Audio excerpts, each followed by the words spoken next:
आपण विषयाला सुरुवात करूया. आपण सांगितलं होतं की 6 श्लोक जे मनाच्या श्लोकात अकस्मात शब्द म्हणून आलेले आहेत त्याच्यावर आपण विषय मांडणार आहोत. एक लक्षात ठेवायचं, जरा जनरल सांगतो बघा.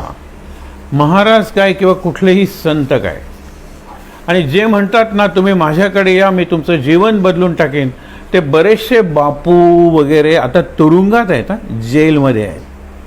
आणि सत्ता बदलली तर उरलेले सुद्धा जेलमध्ये जातील, कारण काहीच बदलता येत नाही हो. मग जायचं कशाला, सत्संगाला जायचं कशाला, वांतेला गोंदवलेला जायचं कशाला. अरे काही घडलं तरी आनंदात राहील, काही घडलं तरी. आणि काय घडेल, अकस्मात काहीही घडेल, हेच तर आपण बघतोय ना. अकस्मात काहीही घडेल. आपण किती उदाहरणं बघितली. होत्याचं नव्हतं, नव्हत्याचं होतं, आणि आहे ते बदलतं. कर्तुम अकर्तुम अन्यथा कर्तुम.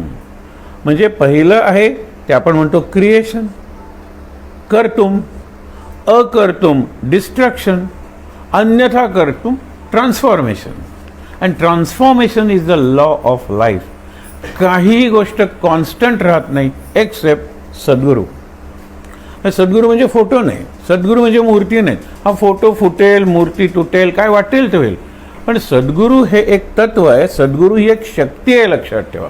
आणि सद्गुरू शक्ती शिकवते काय, की जीवनातले जे भोग आहेत ते येणार, ते आनंदात कसे भोगायचे. आपण म्हणतो साधू संत येते घरा तोची दिवाळी दसरा. आता गेले तास 2 तास आपण किती आनंदात आहोत. आणि साधू संत घरात आलेत म्हणजे मी नाही घरात आलो, ही सगळी मंडळी तुम्ही जी घरात आलेली आहात, आपण आनंदात आहोत. कारण आपल्याला नको त्या गोष्टींचं स्मरण नाही आहे. आपण इथे नामस्मरण करतो, जीवनातल्या महत्त्वाच्या गोष्टींचं स्मरण करतो. आता मी एक शब्द वापरतो, जरा अवघड असेल, इंग्रजी वापरतो, तो कदाचित त्यापेक्षा जास्त अवघड वाटेल, पण सोपं आहे. डेस्टिनी शब्द सगळ्यांना माहीत आहे, डेस्टिनी. आता इथे रेल्वे स्टेशन आहे, तिथे डेस्टिनेशन हा शब्द आपण नेमतो. व्हॉट इज युअर डेस्टिनेशन, म्हणजे कुठे पोचायचं आहे तुम्हाला. कोण सांगतं मुंबई, कोण सांगतं काशी, कोण सांगतं जम्मू, काय वाटेल ते सांगतील. डेस्टिनेशन. आणि डेस्टिनेशन म्हणजे या स्टेजमधला माझा हा शेवटचा बिंदू आहे. व्हॉट इज युअर डेस्टिनेशन, 10वी. Then destination 12th. डेस्टिनेशन्स पुढे पुढे जात राहतात, पण तरीसुद्धा सगळ्याला आपण एनव्हलपिंग म्हणतो, डेस्टिनी असते. डेस्टिनी बदलता येत नाही. There is a doctrine of pre destination. हे जरा अवघड वाटेल. त्याच्यावर महाराजांच्या याच्यात जो नेहमी शब्द येतो, आणि तो ज्याला कळला ना तो आनंदात राहिला. हे लक्षात ठेवा. कुणाच्या जीवनात दुःख नाही आहे, तो कुणाच्या जीवनात अपेक्षाभंग नाही आहे, कुणाच्या जीवनात देहदुःख नाही आहे, सांगा बरं. कुणाच्या जीवनात नाही आहे. अरे प्रत्येकाच्या जीवनात आहे. मग तरी काही आनंदात आणि काही दुःखात का राहतात. मागे आपण त्या 2 ओळी बघितल्या होत्या इंग्रजी कवितेच्या. 2 मित्र आहेत, चोरी करतात, पकडले जातात, 3-4 महिन्याची शिक्षा होते, आणि एकाच त्या तुरुंगाच्या खोलीत आहेत. दोघंजण एकमेकाशी बोलत असतात. एक जण विचार करतो की आता मी जर घरी गेलो तर माझी बायको मला स्वीकारणार नाही, चोराची बायको म्हणून मला ओळखायचं नाही आहे, तुम्ही गेला होता तेच बरं होतं. मुलांना जवळ घ्यायला जाईल तर मुलं म्हणतील चोराच, आमचा बाप चोर आहे, असं लिहितो ना तो, मेरा बाप चोर है, अमिताभच्या याच्यावर दिवारमध्ये आपण बघतो. हां, तो नाही आहे, मला स्वीकारणारच नाहीत कुटुंबात. म्हणून त्यावेळेला प्रचंड पाऊस पडतो, आणि यांची जी खोली असते त्याच्या बाहेर चिखल होतो. वरती सुंदर आकाश असतं, रात्रीची वेळ असते, बाहेरचं दिसत असतं, आकाशही दिसत असतं, आकाशात तारे वगैरे सुंदर दिसत असतात. कविता काय सांगते लक्षात ठेवा. 2 prisoners, we are all prisoners. आपण सगळेजण तुरुंगात आहोत, आणि हा तुरुंग आपण निर्माण केलेला आहे. कुणाचा सोन्याचा आहे, कुणाचा चांदीचा आहे, कुणाचा डायमंडचा आहे. आणि त्यांना वाटतं की अरे पण शेवटी ज्या वेळेला बाहेरचा पोपट तुमच्या पिंजऱ्यावर येऊन बसतो त्यावेळेला म्हणतो बघ माझा सोन्याचा पिंजरा आहे. अरे पण पिंजराच ना, आपल्या पंखात किती ताकद आहे माहीत आहे का? मी तुला उडून दाखवतो. ह्या लहानपणापासून पिल्लू त्या पिंजऱ्यात आहे आणि तो सगळ्या आकाशाची भरारी मारतो. तो आकाश ही आपली मिरास आहे. मिरास is our wealth, the sky, and sky is not the limit. त्यावेळेला त्याला वाटतं सोन्याचा पिंजरा, it is a cage. I am a caged parrot, I am a prisoner. कैदी आहेत. म्हणजे 2 prisoners looked from behind the bars. किती सोपं आहे बघा. फ्रॉम बिहाइंड द बार्स, ते तुरुंगाला बार्स असतात ना, त्याच्याकडून बघितलं. वन सॉ द मड, द अदर सॉ द स्टार्स. एकाला चिखल दिसला तर दुसऱ्याला तारे दिसले. त्यांनी सांगितले पहिल्याने आपली रडकथा की बायको ओळखणार नाही, मुलं जवळ घेणार नाहीत, गावकरी चोर चोर म्हणतील, चिखलासारखं माझं जीवन आहे. त्यावेळेला दुसरं म्हणतो वेड्या, मी जाणारच नाही माझ्या बायकोकडे, मी जाणारच नाही माझ्या गावात, मी दुसऱ्या गावात जाईन, हमाली करीन, छोटासा व्यवसाय सुरू करीन त्यातून, आणि ज्या वेळेला समाजात मला काहीतरी स्टेटस, प्रतिष्ठा, स्थान मिळेल त्यावेळेला मी बायकोकडे जाईन.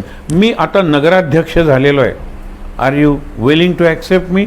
ती म्हणाली नगराध्यक्षाची बायको आत्ताच येते तुमच्याबरोबर. मुलंही तेच म्हणतात, लक्षात घ्या तुम्ही. I will become somebody and then I will go to my family. The stars are calling me.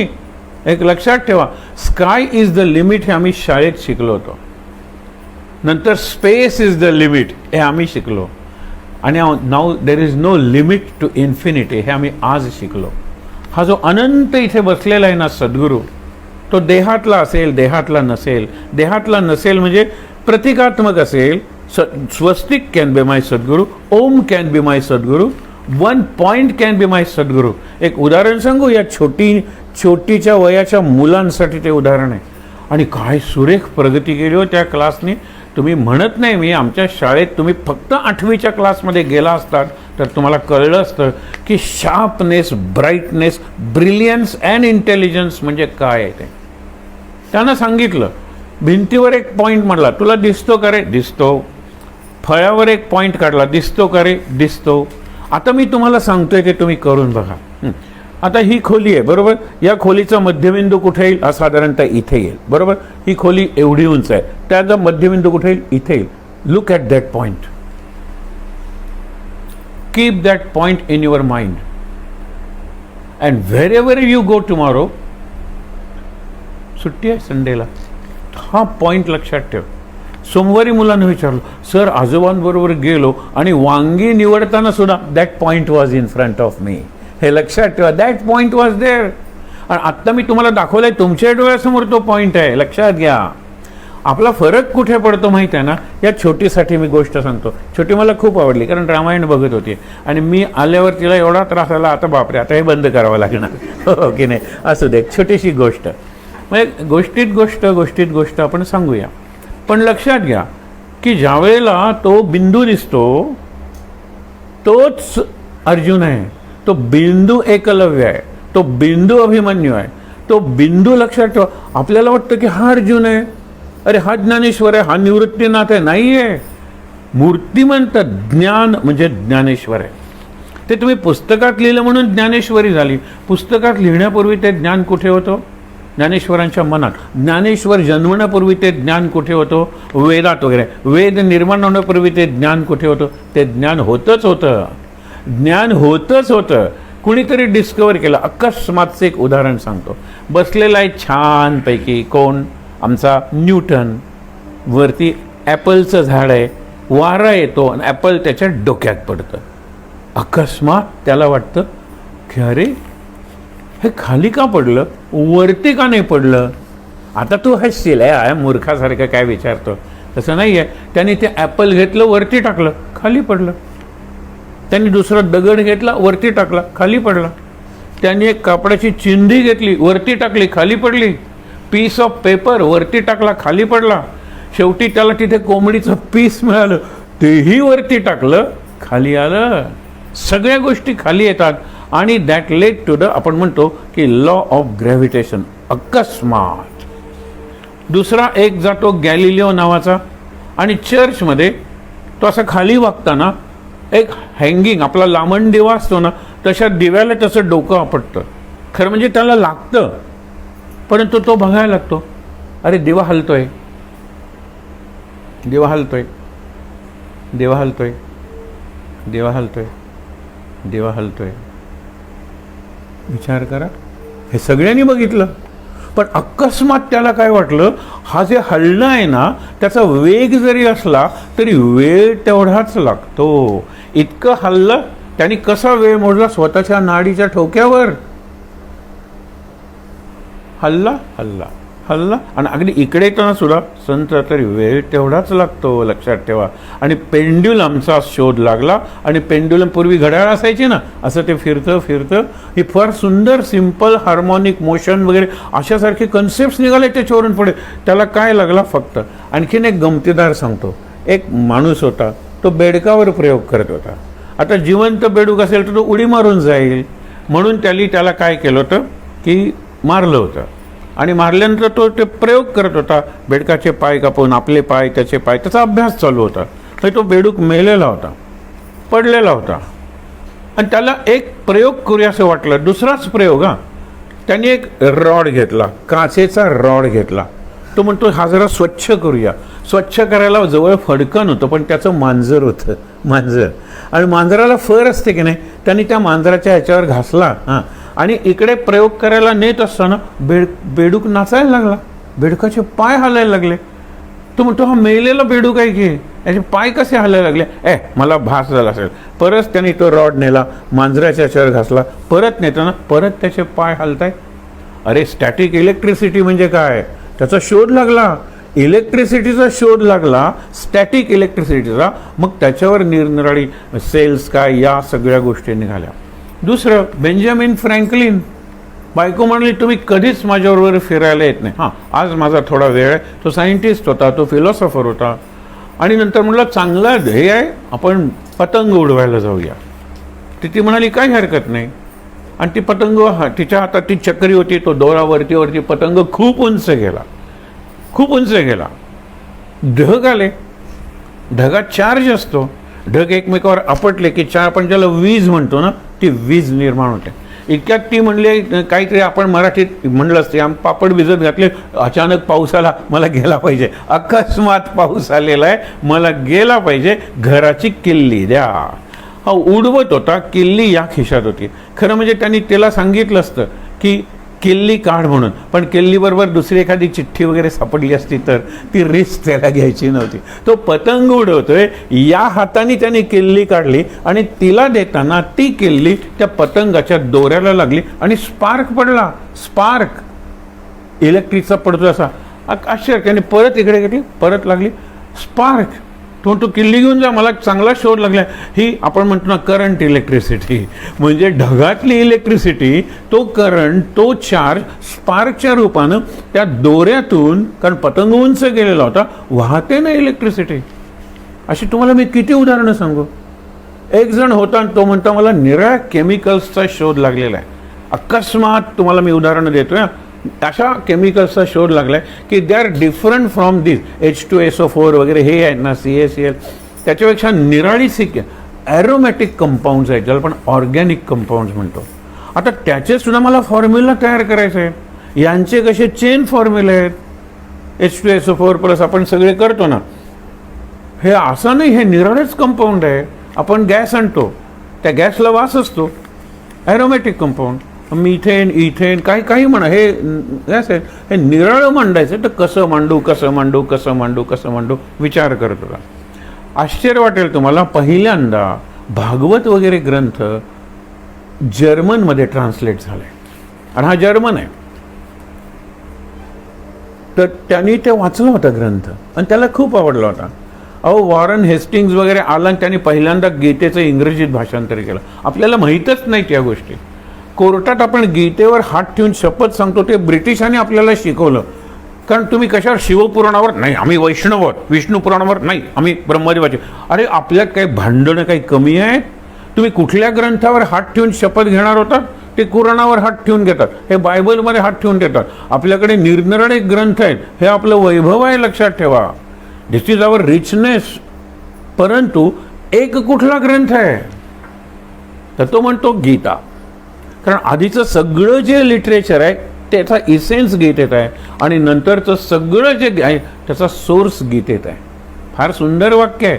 आधीचं सगळं गीतेत आहे आणि नंतरचं सगळं गीतेपासून निर्माण झालेलं आहे. So Gita is the representative, आपण म्हणतो द स्क्रिप्चर, म्हणजे होली बुक ऑफ हिंदुइझम. तेव्हापासून सुरू झालं. तर हा जो वोलर म्हणून आहे त्यांनी वाचलं होतं आणि विशेषतः कृष्ण त्यांना आवडायचा. The greatest musician on earth हा कृष्ण आहे.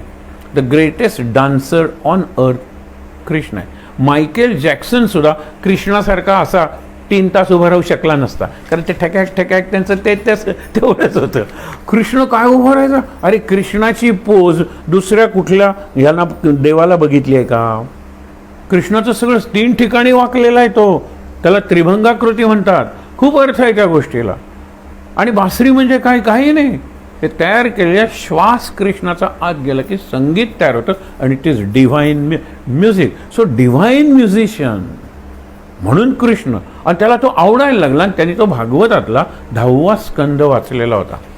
मी तुम्हाला गोष्ट सांगत नाही आहे, हे घडलंय, गोष्टीसारखं तुम्हाला सांगतोय.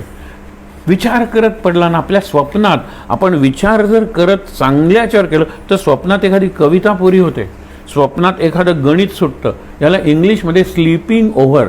आता बुद्धिबळ खेळणाऱ्यांनी सुद्धा एखाद्या मूव सुचत नसेल, तो विचार करत झोपलं तर अरे दुसऱ्या दिवशी उठल्यानंतर मूव सुचलेली असते.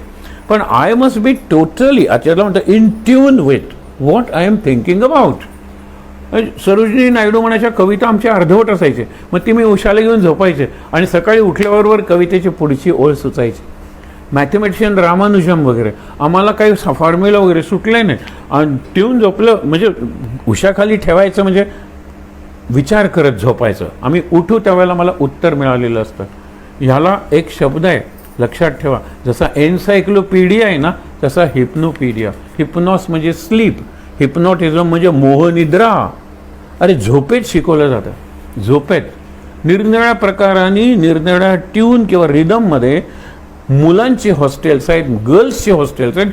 तिथे रात्री CDs लावल्या जातात आणि ज्या मुलांना ज्यांना रिमेडियल आपण म्हणतो टीचिंग, त्या पद्धतीचे खूप प्रयोग झालेले आहेत. म्हणजे आपली झोप, आपली स्वप्न, आपण जागे पण राहतो, आपली समाधी, या प्रत्येक अवस्थेचं काही ना काहीतरी महत्त्वाचं आहे. स्वप्नच पडली नसती ना माणसाला तर माणूस चंद्रावर गेला नसता, नंतर त्याला मंगळावर जावं असं वाटलं नसतं. आणि तुम्हाला कदाचित माहीत नसेल, अपॉर्च्युनिटी आणि दुसरं काही सुंदर नाव आहे असंच, ही 2 वाहनं म्हणजे रिक्षा ज्याला म्हणतात, ती शनीवर सध्या काम करत आहेत. शनीला उकरतायत, शनीचे फोटो घेत आहेत, शनीपासून दगडाचे सॅम्पल्स, हे काम चालू आहे की हो. म्हणून माणसाला शनीची 7.5 लागते की नाही ते तुमचं तुम्ही ठरवा, पण शनीला माणसाची 7.5 सुरू झालेली आहे हे मी सांगतो ना तुम्हाला. तुम्ही इंटरनेटवर जा ना. मंगळ तर एवढा टोमॅटोपेक्षा लाल आहे हो, आपल्याला इथून कल्पना येत नाही. कारण मंगळाला आपण म्हणतो ना मुलीचं सगळं चांगलं आहे पण तिच्या नक्षत्रात मंगळ आहे. मंगलिका आपली एक प्रसिद्ध नटी आहे, त्यानंतर तीही झोपली, नवरा झोपला, हे तुम्हाला माहीत असेल, कशाला सांगू. मंगलिका. मग काही त्याच्यावर निरनिराळे हे केले होते, प्रयोग केले होते, पूजा केल्या होत्या, हे सगळ्या केल्या होत्या. पण नाही, उगीच नाव ऐश्वर्य असलं म्हणून काही चालणार आहे का? नाही हो, मंगळाशी काही संबंध नाही आहे. मंगळाचं सगळं अमंगळ म्हणतात, फक्त नाव मंगळ आहे, तसं नाही आहे. आज मंगळावर गेल्यानंतर मंगळ हा आपला असा प्लॅनेट आहे की जिथे आपण वस्ती करू शकतो. आपल्यासारखं बरंचसं वातावरण मंगळावर आहे. कदाचित मंगळाची फ्रोझन अशी जो पाण्याचे सोर्सेस आहेत त्याच्यात जीवसुद्धा असू शकतील लहान, आणि त्यातून पुढे विकास होत जाईल. हे मी तुम्हाला का सांगतोय, तो वोलर म्हणून आहे ना, तो विचार करत झोपलेला आहे की आय वॉन्ट टू प्रेझेंट काय. हा फॉर्म्युला, रिंग फॉर्म्युला त्यातून निर्माण झाला, ज्याला आपण बॉन्ड्स म्हणतो ना, असे 2 बॉन्ड HC CH आपण लिहितो की नाही, इथेन मिथेन, हे फॉर्म्युला आहेत.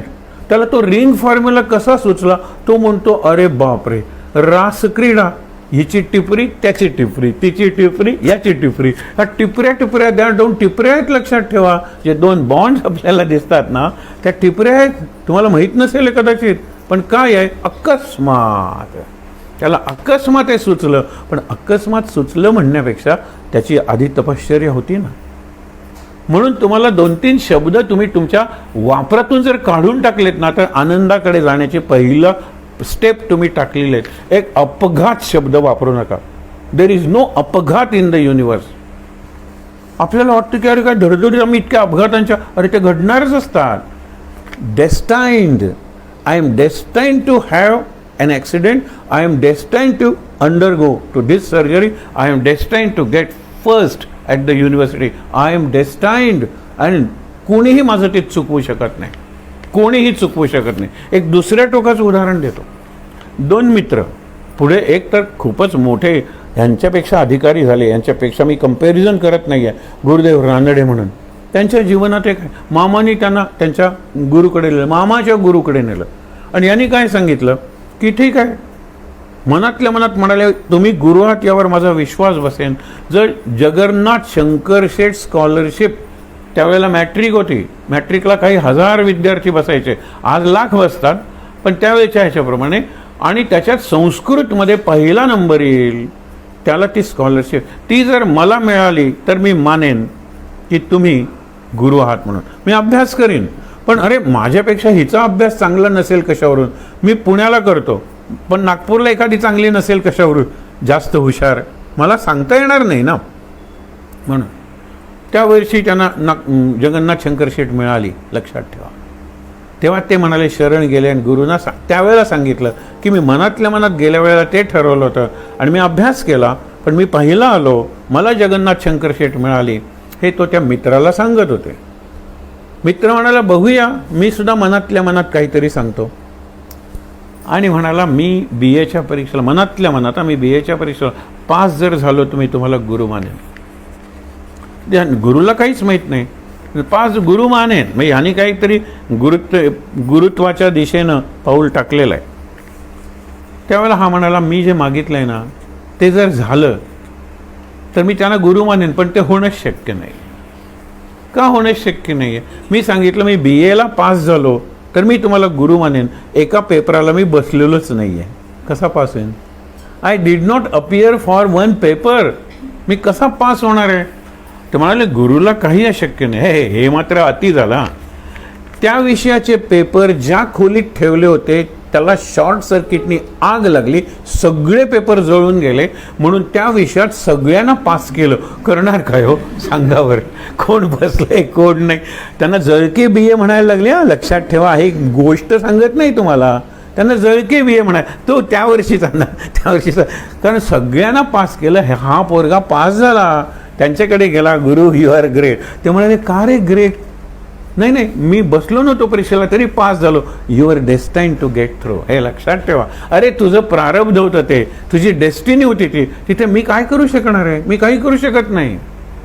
तू पास झालास तर आता मी तुला सांगतो की प्रत्येक वेळेला 1-2 पेपरला न बसता तू पास होणार नाहीत, कारण ते शॉर्ट सर्किट काय मी केलं नव्हतं. तू पास, कारण तू काय ठरवले हेही मला माहीत नव्हतं. होणार होतंच, लक्षात ठेवा, होणार नाही ते होणारच नाही. हे जर मला कळलं ना तर मी जीवनात कुठल्या घटनेबद्दल वाईट वाटून घेणार आहे सांगा बरं. नाही, इतके प्रयत्न केले, पण आई प्रयत्न केले ना, बरोबर, ते प्रयत्न तुझ्याकडून होणारच होते. आणि इतके म्हणजे इतकेच होणार होते. तुम्हाला सांगतो की हे औषध मिळालं तर गोव्यातल्या कुठल्याही फार्मसीत ते औषध मिळत नाही. आणि दुसरीकडून ज्यावेळेला विमानाने येतं त्याच्या वेळेला 5 मिनिटं आधी औषध पोचण्यापूर्वी ती व्यक्ती गेलेली असते. आणि याच्या उलट या खेड्यात तुम्हाला, मला नाही वाटत मिळेल, पण तुम्ही मडगावला जा, तुम्हाला मिळेल वगैरे. आणि तिथे तो म्हणतो की मी एका माणसासाठी आणून ठेवलं होतं, हे 10,000 रुपयाचं इंजेक्शन मी फ्रीजमध्ये ठेवलेलं आहे, आणि नंतर तो माणूस आलाच नाही. कदाचित त्याची कोणती व्यक्ती मेली असेल, पण हे इंजेक्शन माझ्याकडे, तू घेऊन जा. त्याची आई वाचली. हे कोण ठरवणार होतं हे? मी तुम्हाला किती उदाहरणं देऊ. या गोष्टी अकस्मात घडलेल्या वाटतात, पण त्याच्या आधी खूप खूप खूप खूप गोष्टी घडलेल्या असतात, अकस्मात नसतात घडलेल्या. मग अशी तुम्हाला सहज सांगितलं, दशरथ बाण मारतो काय, तो श्रावण बार मरतो काय, त्याचे आई वडील मरतात काय, दशरथाला शाप देतात काय. दशरथाला शाप देताना एका डोळ्यातून दुःखाश्रू, 3 जीव मेले माझ्यामुळे, तो चांगला आहे राजा, पण दुसऱ्या डोळ्यातून आनंदाश्रू, कारण त्यांनी मला शाप काय दिला, आम्ही मुलाचं नाव घेत जसे मेलो तसा तू मुलाचं नाव घेत छाती बडवत मरशील. 300 राण्या केल्या होत्या दशरथाने, पण त्याला मूल नव्हतं. आता माझ्या मुलाचं नाव घेत मी मरेन म्हणजे मूल होईल की नाही मला, म्हणून आनंदाचे अश्रू आहेत एका डोळ्यातून. मग 1 मुलं काय 4 मुलं झाली, 4ही मुलं हुशार म्हणजे देवाचेच अंश होते ते. हे सगळं झालं आणि नंतर राम वनवासात गेला आणि दशरथ मेला. पुढे एक सहज प्रसंग आहे म्हणून तुम्हाला सांगतो की रामाने परत यावं, कारण भरत तुम्हाला मगाशी सांगितलं 7 दिवसा अंतरावर होता. आल्यानंतर वाटेत तो म्हणतो की अरे मला सगळे अपशकून दिसत आहेत. ती सांगण्याची पद्धत आहे. एवढे अपशकून शकून वगैरे काही प्रकार नाही, घडणारच आहे. तर शकून अपशकून आलो, एक काळं मांजर दिसलंय, आपण 3 पावलं मागे जाऊया. अरे बापरे, मांजर उजवीकडून गेलं, बहुतेक आज आपलं काम होणार नाही, आपण घरीच बसूया. विचार करा, महाराज सांगतायत की अरे आज तुम्ही जाऊ नका, आज इथे राहा, जेवा, उद्या जा प्रसाद. नाही उद्या कोर्ट आहे, कोर्टाची केस आहे, गेलो नाही ना तर कोर्टाची केस आमच्या विरोधात जाईल, आम्ही प्रॉपर्टी लूज होईल आमची. महाराज म्हणाले ठीक आहे तुमची इच्छा, म्हणून जातात. आणि गोंदवल्याहून कोरेगावला जायचं, तो रात्रीचा प्रवास, आणि कोरेगावहून जायचं, कोर्टात पोचायला पाहिजे ना, पुण्याला जायचं. कोरेगावहून ट्रेन होती, पण पुढे बैलगाडीतून जावं लागायचं.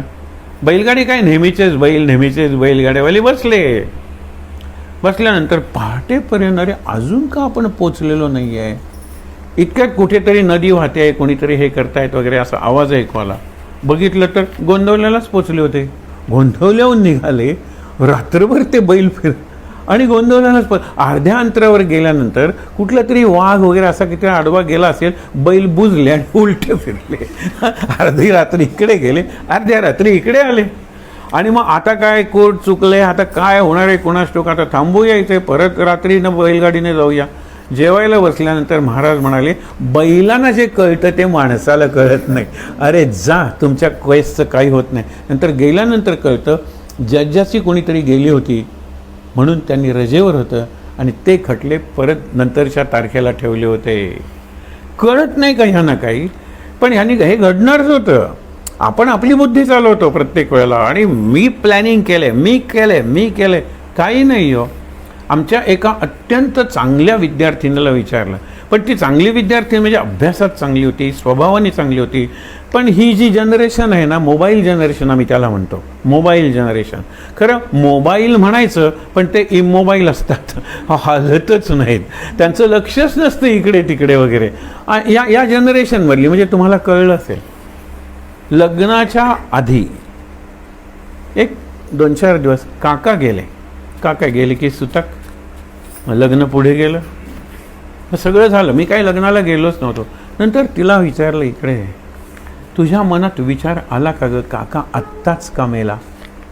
एरवी काका मेला का जिवंत आहे हे घरात असून कधी विचारलं नाही, कारण कानाला हे असल्यानंतर बाकीच्यांचं काय कानावर येणार आहे की काका खोकतोय, काकाला हे झालंय, काकाला ते झालंय, काही लागत नाही. मी जातेच कुठेवरून काही द्यायचं आहे का, मी का देते, इतक्या इम्पर्सनली म्हणजे इतक्या त्या औपचारिकपणे कृत्रिम पद्धतीने आपण एकमेकाकडे वागायला लागलेलो आहोत, फिलिंग्सच गेलेले आहेत. ती म्हणाली एकदा नाही अनेकदा विचार आला की लग्न झाल्याच्या दुसऱ्या दिवशी काका मेला असता तर आमची सिंगापूरची हनीमूनची तिकीट तरी कॅन्सल करावी लागली नसते. चांगल्या घराण्यातली, चांगले घराण्याची शिक्षणाची परंपरा असलेली, चांगले शिक्षक लाभलेली थिंकिंग, तिला त्यावेळेला सांगितलं काका अगं त्याच वेळेला मरणार होता आणि तू जर बघशील ना तर काहीतरी घडेल आणि तुला लक्षात येईल की नाही, अहो सगळे ठप्प झालं ना कोरोनानी, कसलं सिंगापूरन कसलं काय तिकीटं सगळी कॅन्सलेशन्स करावी लागली. म्हटलं काकाचा काय दोष होता, तो मरायचा त्यावेळेला मेला आणि हा विषाणू यायचा त्यावेळेला आला, कसला हनीमून आणि कसलं काय, घरात बसलो काही महिने आपण. हे विचार करा ना आपण, म्हणून विचार करा मी 100 वेळा म्हणतो, कारण आपण विचार करत नाही आणि हे ऐकल्यानंतर सुद्धा करणार नाही आहेत. ही पहिली उपासना आहे, कौतुक आहे, हे वास्तू आपण सगळेजण बघतोय म्हणून. नाहीतर माझं नेहमी सांगणं असतं की प्रवचन झाल्यानंतर तुम्ही काही खायला देऊ नका, नाही तर बुफे सुरू होणार आहे. आत्ताच बघा ना तुम्ही, प्रवचन झाल्यानंतर मी आज जाणार आहे, मग तुम्ही जरा उशीर आलात, काय झालं वगैरे, हां तुम्ही बरेच दिवसात दिसलो नाही, अरे काय झालं वगैरे, गप्पा, हातात प्लेट, खातायत वगैरे, हे विचारलं पाहिजे कुठून, केटरिंग केलं का, घरात केलं का, मेलं प्रवचन आणि प्रवचनकार काय सांगू, कारण मृत्यूकडेच निघालोय ना आपण प्रत्येक जण. म्हणून तुम्ही करू नका, माझं सांगणं असतं पहिली वेळ आहे तर तुम्ही करा, हे चहा कॉफी त्यावेळेला काहीतरी द्या, नंतर द्रोणात भरून द्रोण दारात, कारण इथे द्रोण खातील लोक, समोसा भरा काय नाही ओ सगळं हे बुफे हो सगळा. आपण बुफेसाठी इथे येतो का, नाही. आणि पहिली गोष्ट आहे, पहिल्या वेळेला क्षम्य आहे बरोबर, पण दुसऱ्या वेळेला केलं तर संकेतला स्टुलावर उभं राहून मी टप्पू मारणार कारण काय, अरे आता सुद्धा बुफेच, विचार करा ना तुम्ही. गंमत, ह्यातला गमतीचा भाग सोडा, पण डेस्टिनी मनाचा प्रकार आहे ज्याला प्रारब्ध म्हणतात.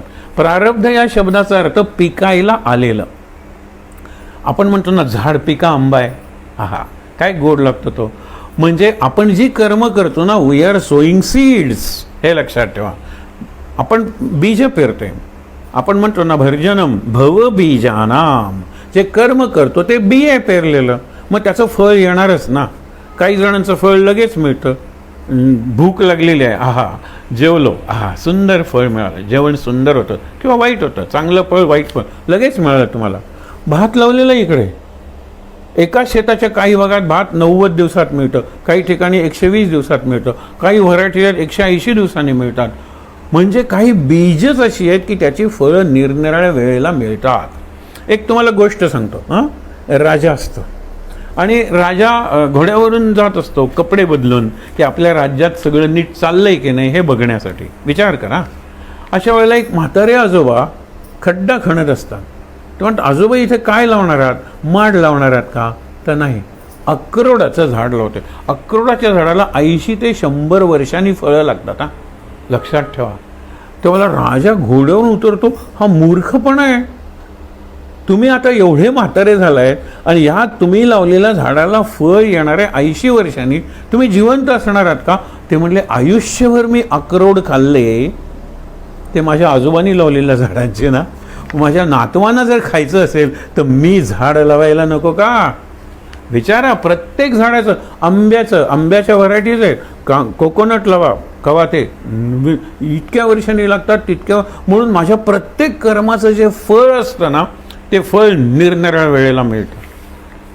11वीची म्हणजे 10वीची प्रिलिम, त्याच्यात एक मुलगा आमच्या शाळेतला पकडला गेला कॉपी करताना.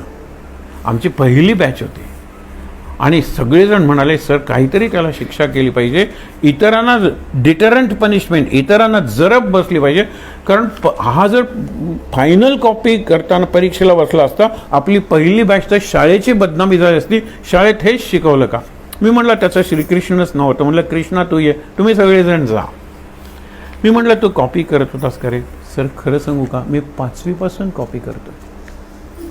आज सापडलो आज सापडलो, हे लक्षात ठेवा. म्हटलं, तुझ्या ह्या कन्फेशनबद्दल मला पण म्हटलं, मला वडिलांना सांगू नका, पण सांगितलं तर काही नाही, मला ते जिवंत ठेवणार नाही.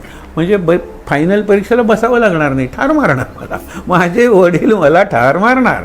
मला माहीत होतं, कॉन्ट्रॅक्टर होता तो. आणि ते झाल्यानंतर मी त्याला सांगितलं, काही घाबरू नकोस. आणि त्यांना सांगितलं, याचा कुठलाही कारण प्रिलिमचे मार्क्स करून काय होणार आहे, फॉर्म परत घेता येत होता. पडलं नाही, तो मला डिसअपॉइंट करणार नाही आहे, ही विल नॉट डिसअपॉइंट मी. तो जाणार आहे परीक्षेला आणि तो पास होणार आहे. रिझल्टच्या दिवशी पेढे घेऊन आला आणि म्हणलं, आता मात्र 11वी 12वीचा प्रयोग करायचा नाही. तू चित्र किती सुंदर काढत होतास रे, तुझी गो फॉर फाईन आर्ट्स. नंतर काही वर्षांनी मला एकदम त्याचा फोन येतो, सर पॅरिसला माझ्या चित्रांचं प्रदर्शन आहे, तुम्ही येणार का, माझ्या खर्चानं नेतो तुम्हाला, उद्घाटन करा.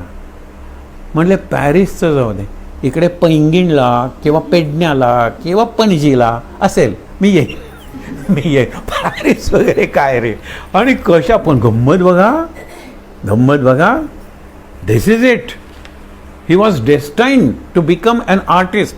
ती कॉपी केली नसती ना तर तो ती परीक्षा सुटला असता आणखीन कॉपी करून कुठेतरी अडकला असतं की हा मुलगा. आमच्या शाळेत कॉपी केली म्हणून सुटला, कारण सुटला म्हणजे आम्हाला पुढचं दिसत होतं. ते आहेत नाही ते बसलेले, ते विचार करायला सांगतात. प्रत्येक व्यक्ती स्वतंत्र आहे हो. जुळी भावंड जरी झाली तरी एक साधू असतो आणि दुसरा सैतान बनतो. एकच हेरिडिटी, एकच एन्व्हायरमेंट आहे. आई वडील तेच आहेत, आजी आजोबा तेच आहेत, एकाच ठिकाणी वाढले, एकाच गुरुकडून शिकले, एकाच ठिकाणचं अन्न खात गेले, एकाच आश्रमात झोपले वाढले. मी कुणाची गोष्ट सांगतोय? कौरव पांडवांची. मग का हो? कौरवांचं रक्त तेच तेच पांडवांचं. आणि शिक्षणाचं होईतोपर्यंत तर ते सगळंच कॉमन होतं की त्यांचं? नाही.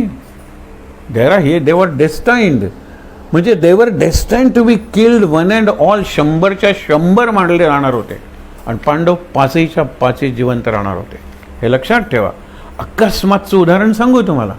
18वा दिवस झाला, युद्ध संपलं आणि सगळेजण आनंदात आहेत. दुर्योधनाचं प्रेत मिळत नाही आहे. युधिष्ठिर म्हणला, मूर्खा भीमा, तू त्याला नाही म्हणला, मी प्रतिज्ञा केली होती. हे भीमाचं बघा, म्हणजे पैलवानांचे मेंदू गुडघ्यात असतात आपण म्हणतो ना.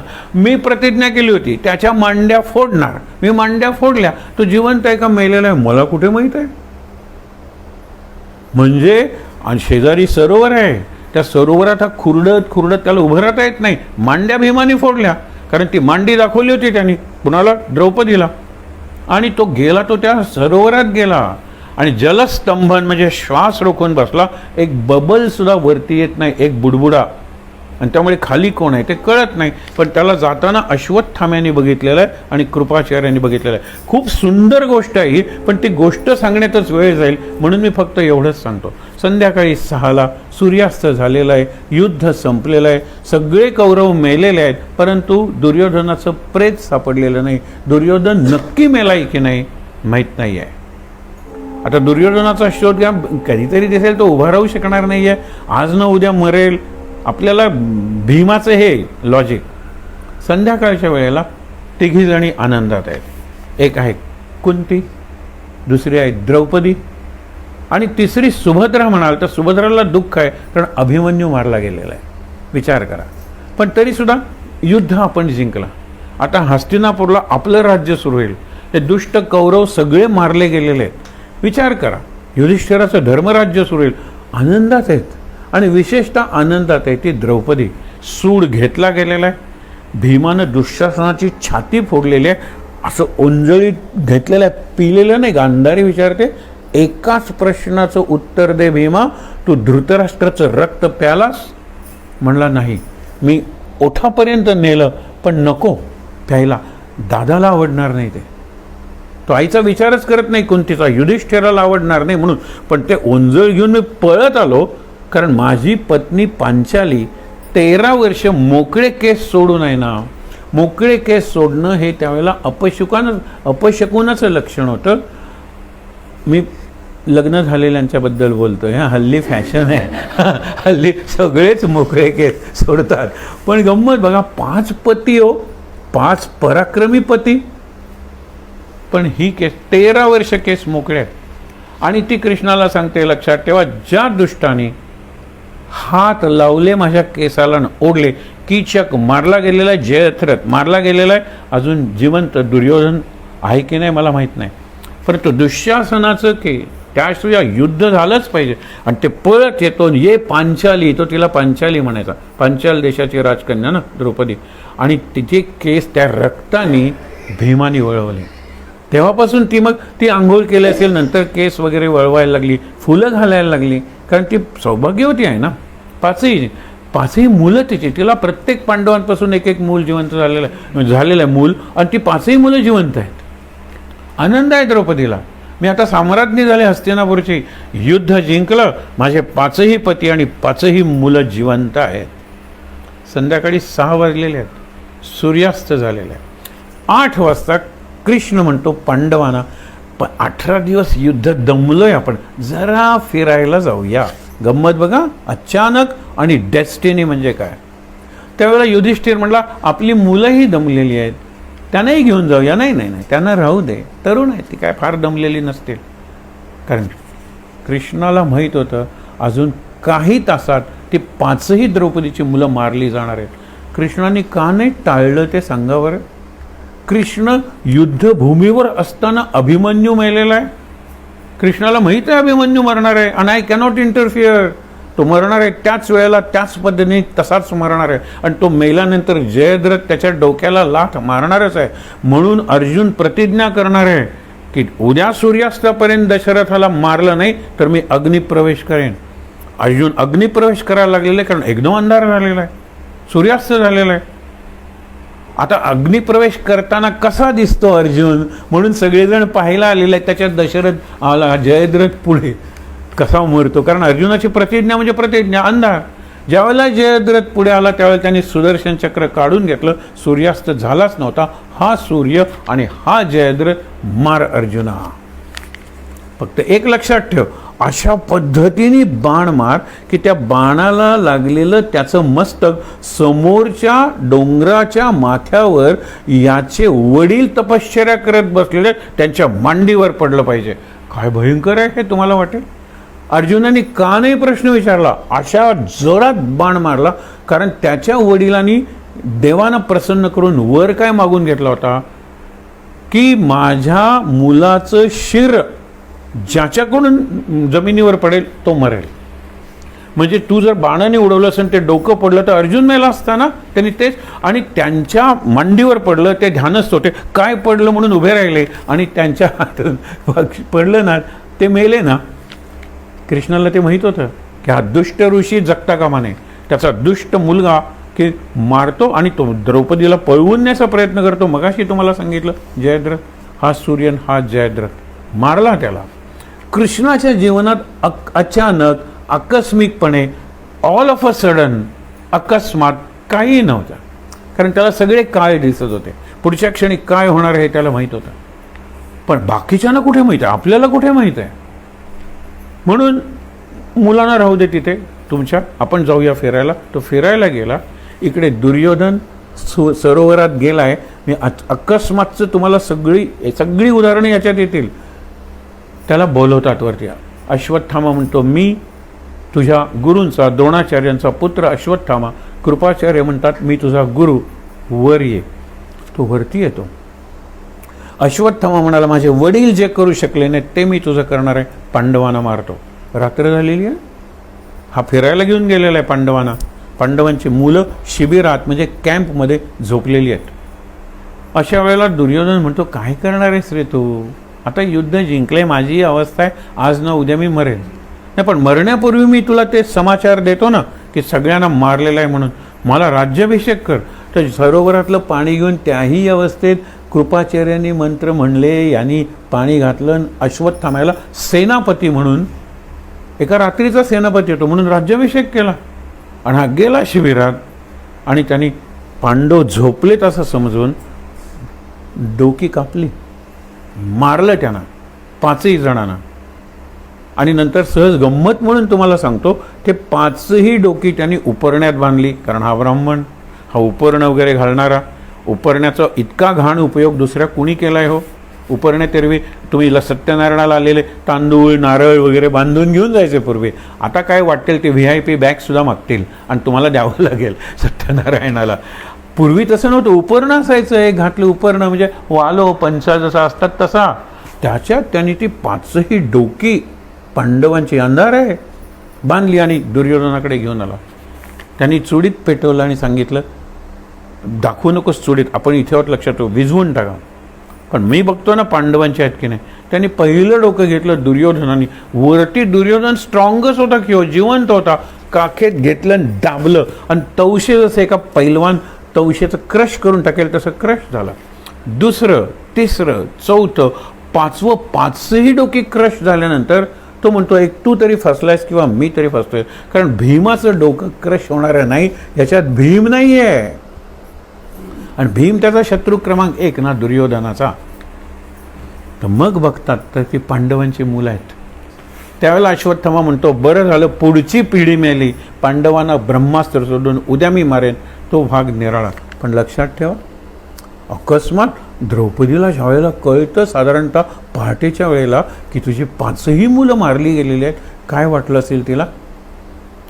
माझा मुद्दा खरा मुद्दा पुढे आहे की 6 वाजता जितम मया आम्ही जिंकले, मी सम्राज्ञी झाले, मी विश्वराज्ञी, विश्वाची राणी झाले, असा आनंद सेलिब्रेट करणारी काही तासांनी तिला कळतं की आपली मुलं मारली गेलेली आहेत.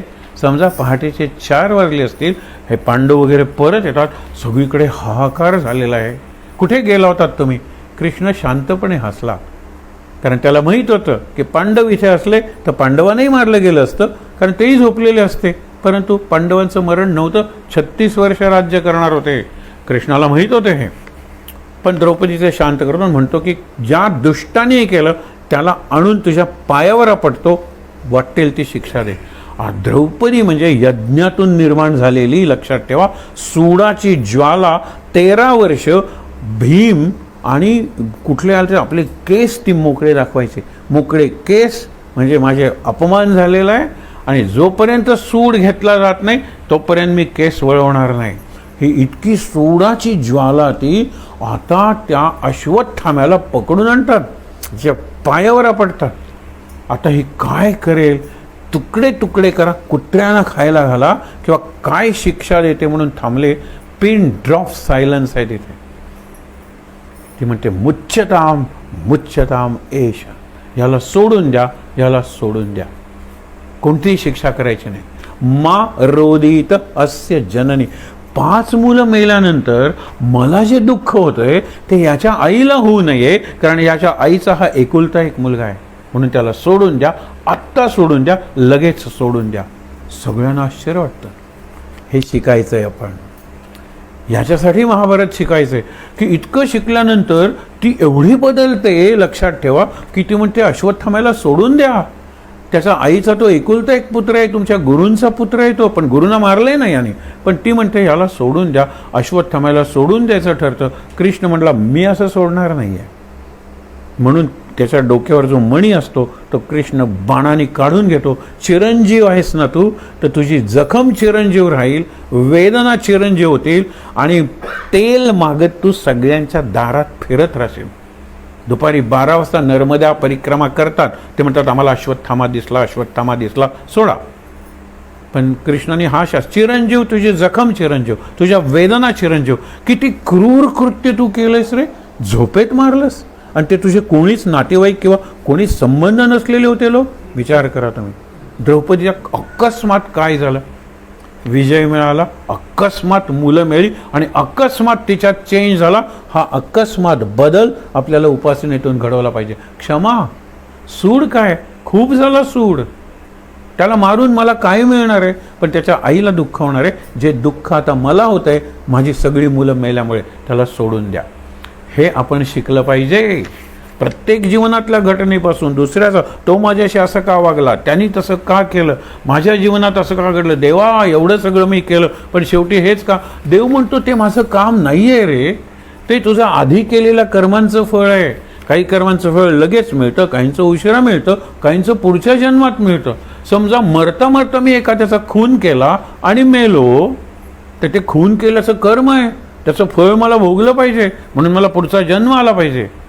आणि कदाचित हाच माणूस असा होईल आणि तो माझा खून करेल, तोपर्यंत प्रारब्ध संपत नाही. मग तुम्ही म्हणाले कायम चालत राहणार का?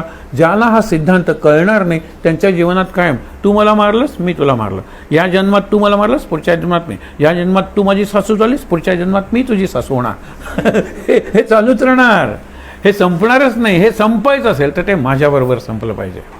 म्हणून माझी प्रार्थना काय असली पाहिजे महाराजांच्याकडे, की महाराज मी त्याला काही त्रास दिला नव्हता, तरीही तो मला खूप त्रास देतो. कदाचित मी त्याला आधी त्रास दिला असेल, मला माहीत नाही, पण मला त्याला पुन्हा त्रास देण्याची बुद्धी होऊ देऊ नका. आपण काय म्हणतो, कधीतरी तुझी फाईल माझ्याकडे येईलच की नाही. अकस्मात हार्ट अटॅकने हा मरतो, पण कधीतरी फाईल येईल की नाही दम देतो. आपण काहीच शिकणार नाही आहेत को. कधीतरी माझ्या गल्लीतून जाशील की नाही. ओ असे भले भले म्हणणारे गेले. अकस्मात चिरंजीव हे सर्व ही मानिताती, अकस्मात सांडूनिया सर्व जाती. मी म्हणणारे गेले की हो. कोण उरले या जगात? उरले तेच लोक, त्यांची स्मृती की जे हे सगळं मान्य करत होते. रामकृष्ण गेले. रामकृष्ण म्हणतात माझ्यानंतर नरेंद्र, म्हणजे विवेकानंद. विवेकानंदांना कल्पना होती, रामकृष्णांना कल्पना होती आयुष्य अगदी कमी आहे.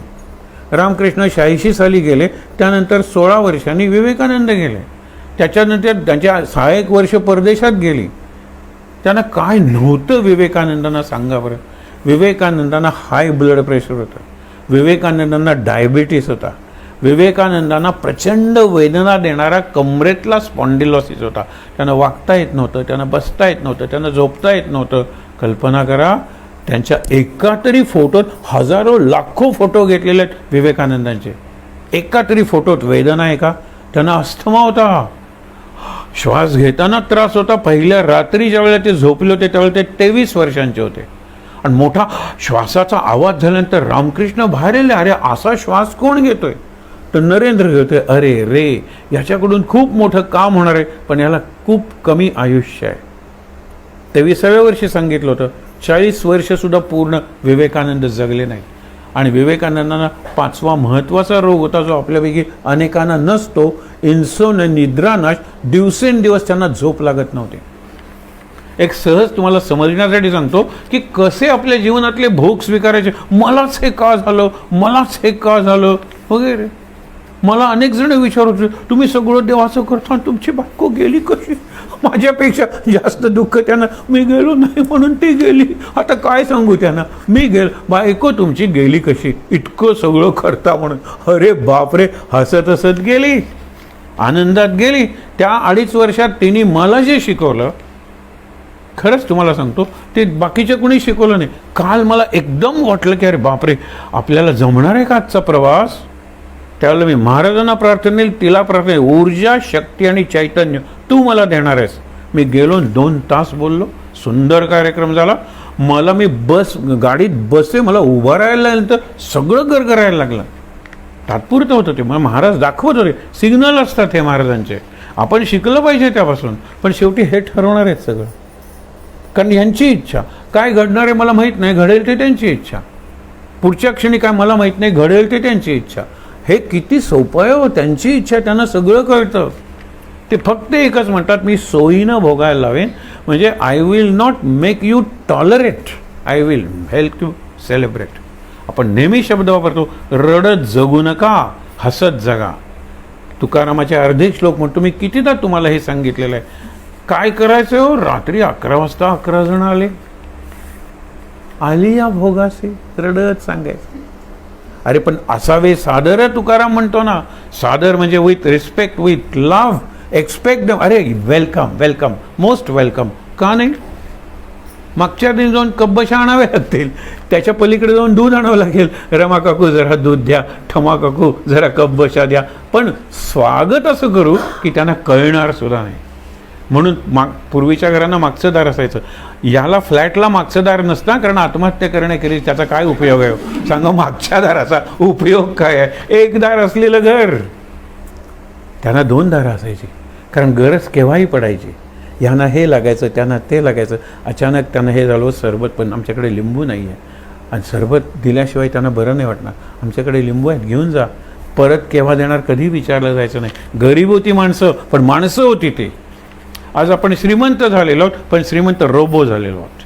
खरंच विचार करा, भावना शून्य झालेलो आहोत का? हा विचार करूया. आणि म्हणून हा इथून पुढचा सगळा प्रवास बघा ना, कितीतरी दुसरी तिसरी उदाहरणं तुम्हाला देता येतील की चांगली उदाहरणं आपल्या जीवनात घडतात, तेही त्यांची इच्छा, आणि वाईटही उदाहरणं घडतात.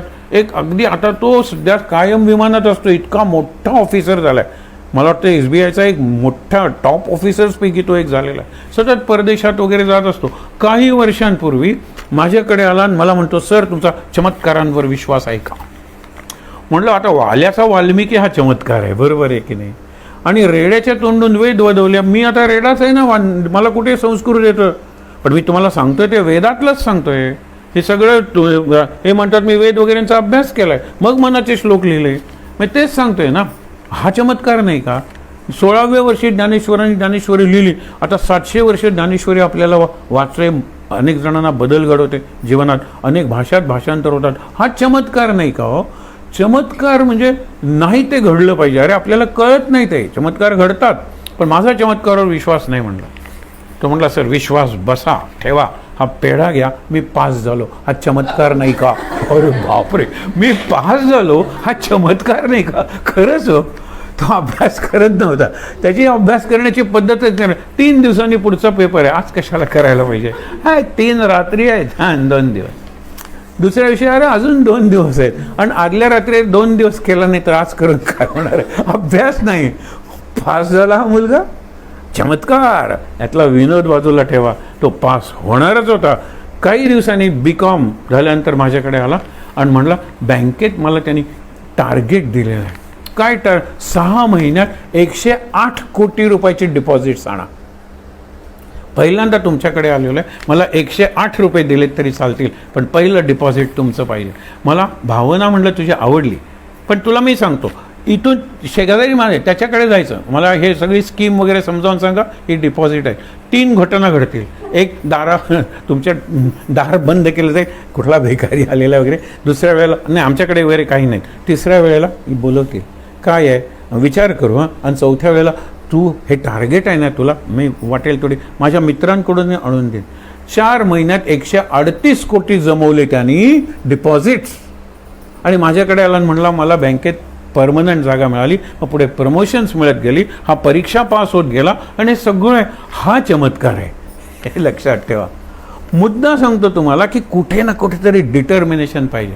एकदा चातुर्मासात असंच प्रवचन होतं आणि म्हटलं मला काहीतरी संकल्प सांगा. म्हटलं संकल्प सांगू, तो शेजारच्या कॉलनीत राहतो, आमच्या घराशेजारी मारुतीचा आहे. 4 महिने एकही दिवस चुकायचा नाही मारुतीचं. आणि कुठे जावंच लागलं काही कारणाने तर तिथल्या मारुतीच्या मंदिरात मारुतीचं दर्शन घे.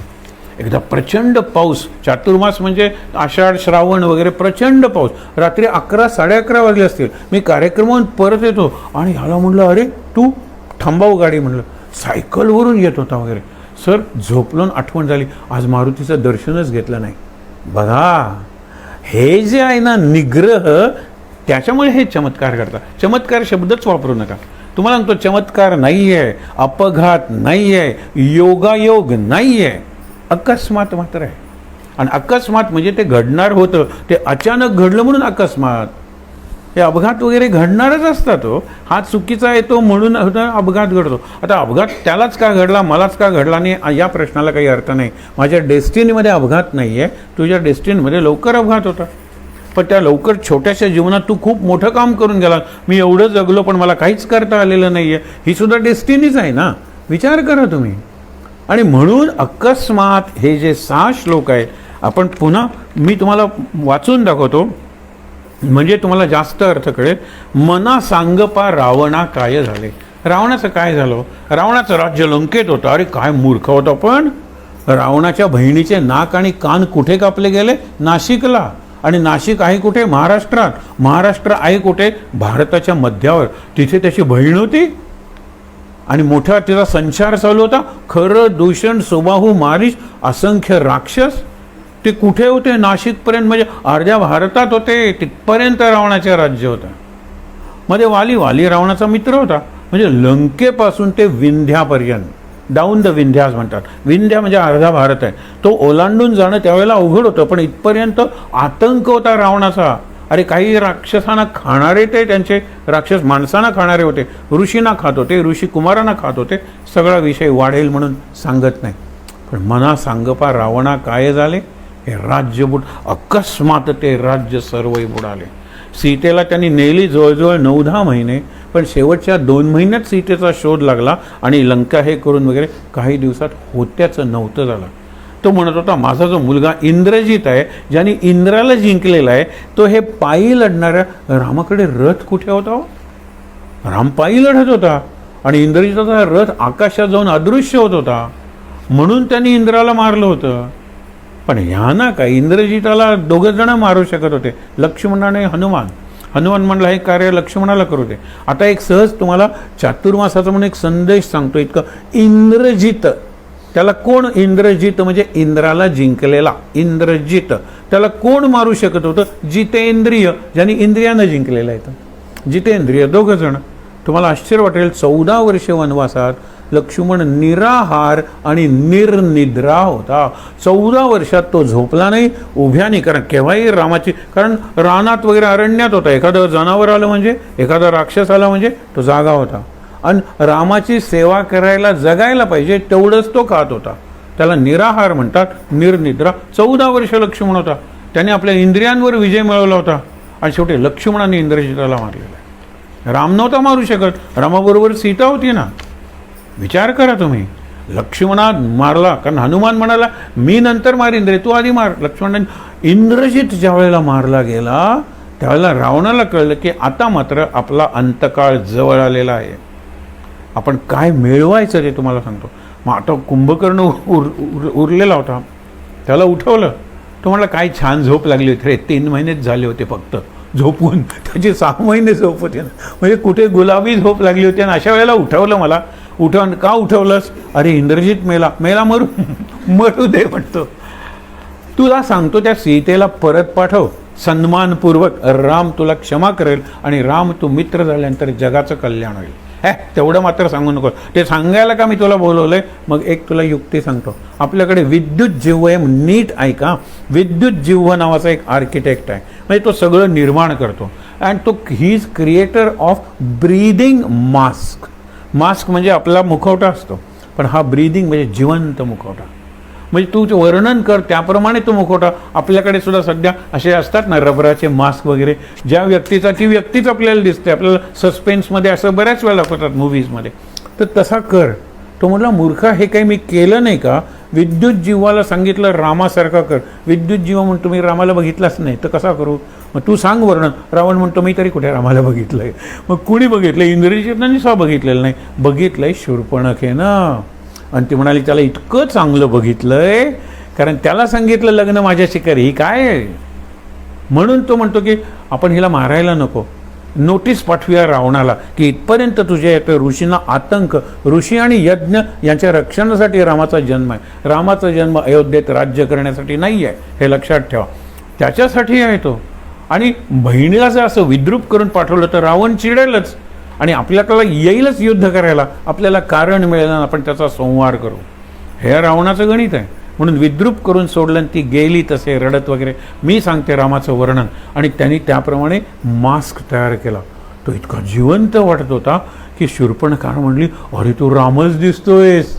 तो म्हणतो आता मी जाईन सीतेकडे. सीता येतच नाही ना माझ्याकडे. आता मी बघितलं नाथ म्हणून धावतील माझ्याकडे. आणि हिंदी सिनेमासारखी तिने जर मला हवंच आहे म्हणाला, तिने मिठी मारलेली हवंच आहे मला. जसजसा म्हणाला मी जवळ जायला लागलो तसा सीतेच्या ठिकाणी मला माझी आई दिसायला लागली. कारण रामाला लक्षात ठेवा पत्नी सोडून सगळ्या स्त्रियांच्यात माता दिसत होती. मातृत्व, मातृमंगल दृष्टी होती. तो जिवंत मास्क असल्यामुळे मला रामाचे डोळे नाहीत, मला रामाची दृष्टी मिळाली आणि सीतेच्या ठिकाणी मला आई दिसायला लागली. आणि मग सीतेच्या लक्षात येण्यापूर्वी मी मागच्या पावली परत आलो. कारण कशाला उगीच तिला दिसलं ती धावत आली रामा म्हणून, तर काय पाहिजे. तोही प्रयोग फसलेला आहे. दृष्टी आहे रामाची. आणि आपल्याला हेच शिकायचे. डोळे सुंदर करायला ब्युटी पार्लर, प्लास्टिक सर्जरी आहे. हल्ली नाकं किती नट्याने बदलून घेतलीत. विचित्र ते आता छान दिसतात कारण प्लास्टिक सर्जरी आहे. जरा सकाळी संध्याकाळी रिसेप्शनला जायचं, चला ब्युटी पार्लर आहे. अरे सगळं बाहेरचं आहे. आतून सुंदर झालं पाहिजे. आतून सुंदर होण्यासाठी हे अकस्मात तत्व प्रारब्ध माझ्या कर्माचं फळ आहे, पण मी आनंदात भोगणार आहे. ते एक जण आला, त्याची 3ही मुलं नापास झाली होती आमच्या शाळेत. पालक तो रडत आला, काय करायचं? अरे म्हणलं तुझ्या 3ही मुलांचे पेपर्स घेऊन आम्ही सगळे शिक्षक बसलो की याच्यापैकी एकाला तरी पास केलं तरी एक तरी दिवा त्याच्या घरात लागू दे की तिघांचा अंधार कशाला. अरे पण त्याने काही लिहिलेलंच नाही आहे, कसं पास करू त्याला. शेवटी तो कीर्तन भजनं वगैरे करायचा ना.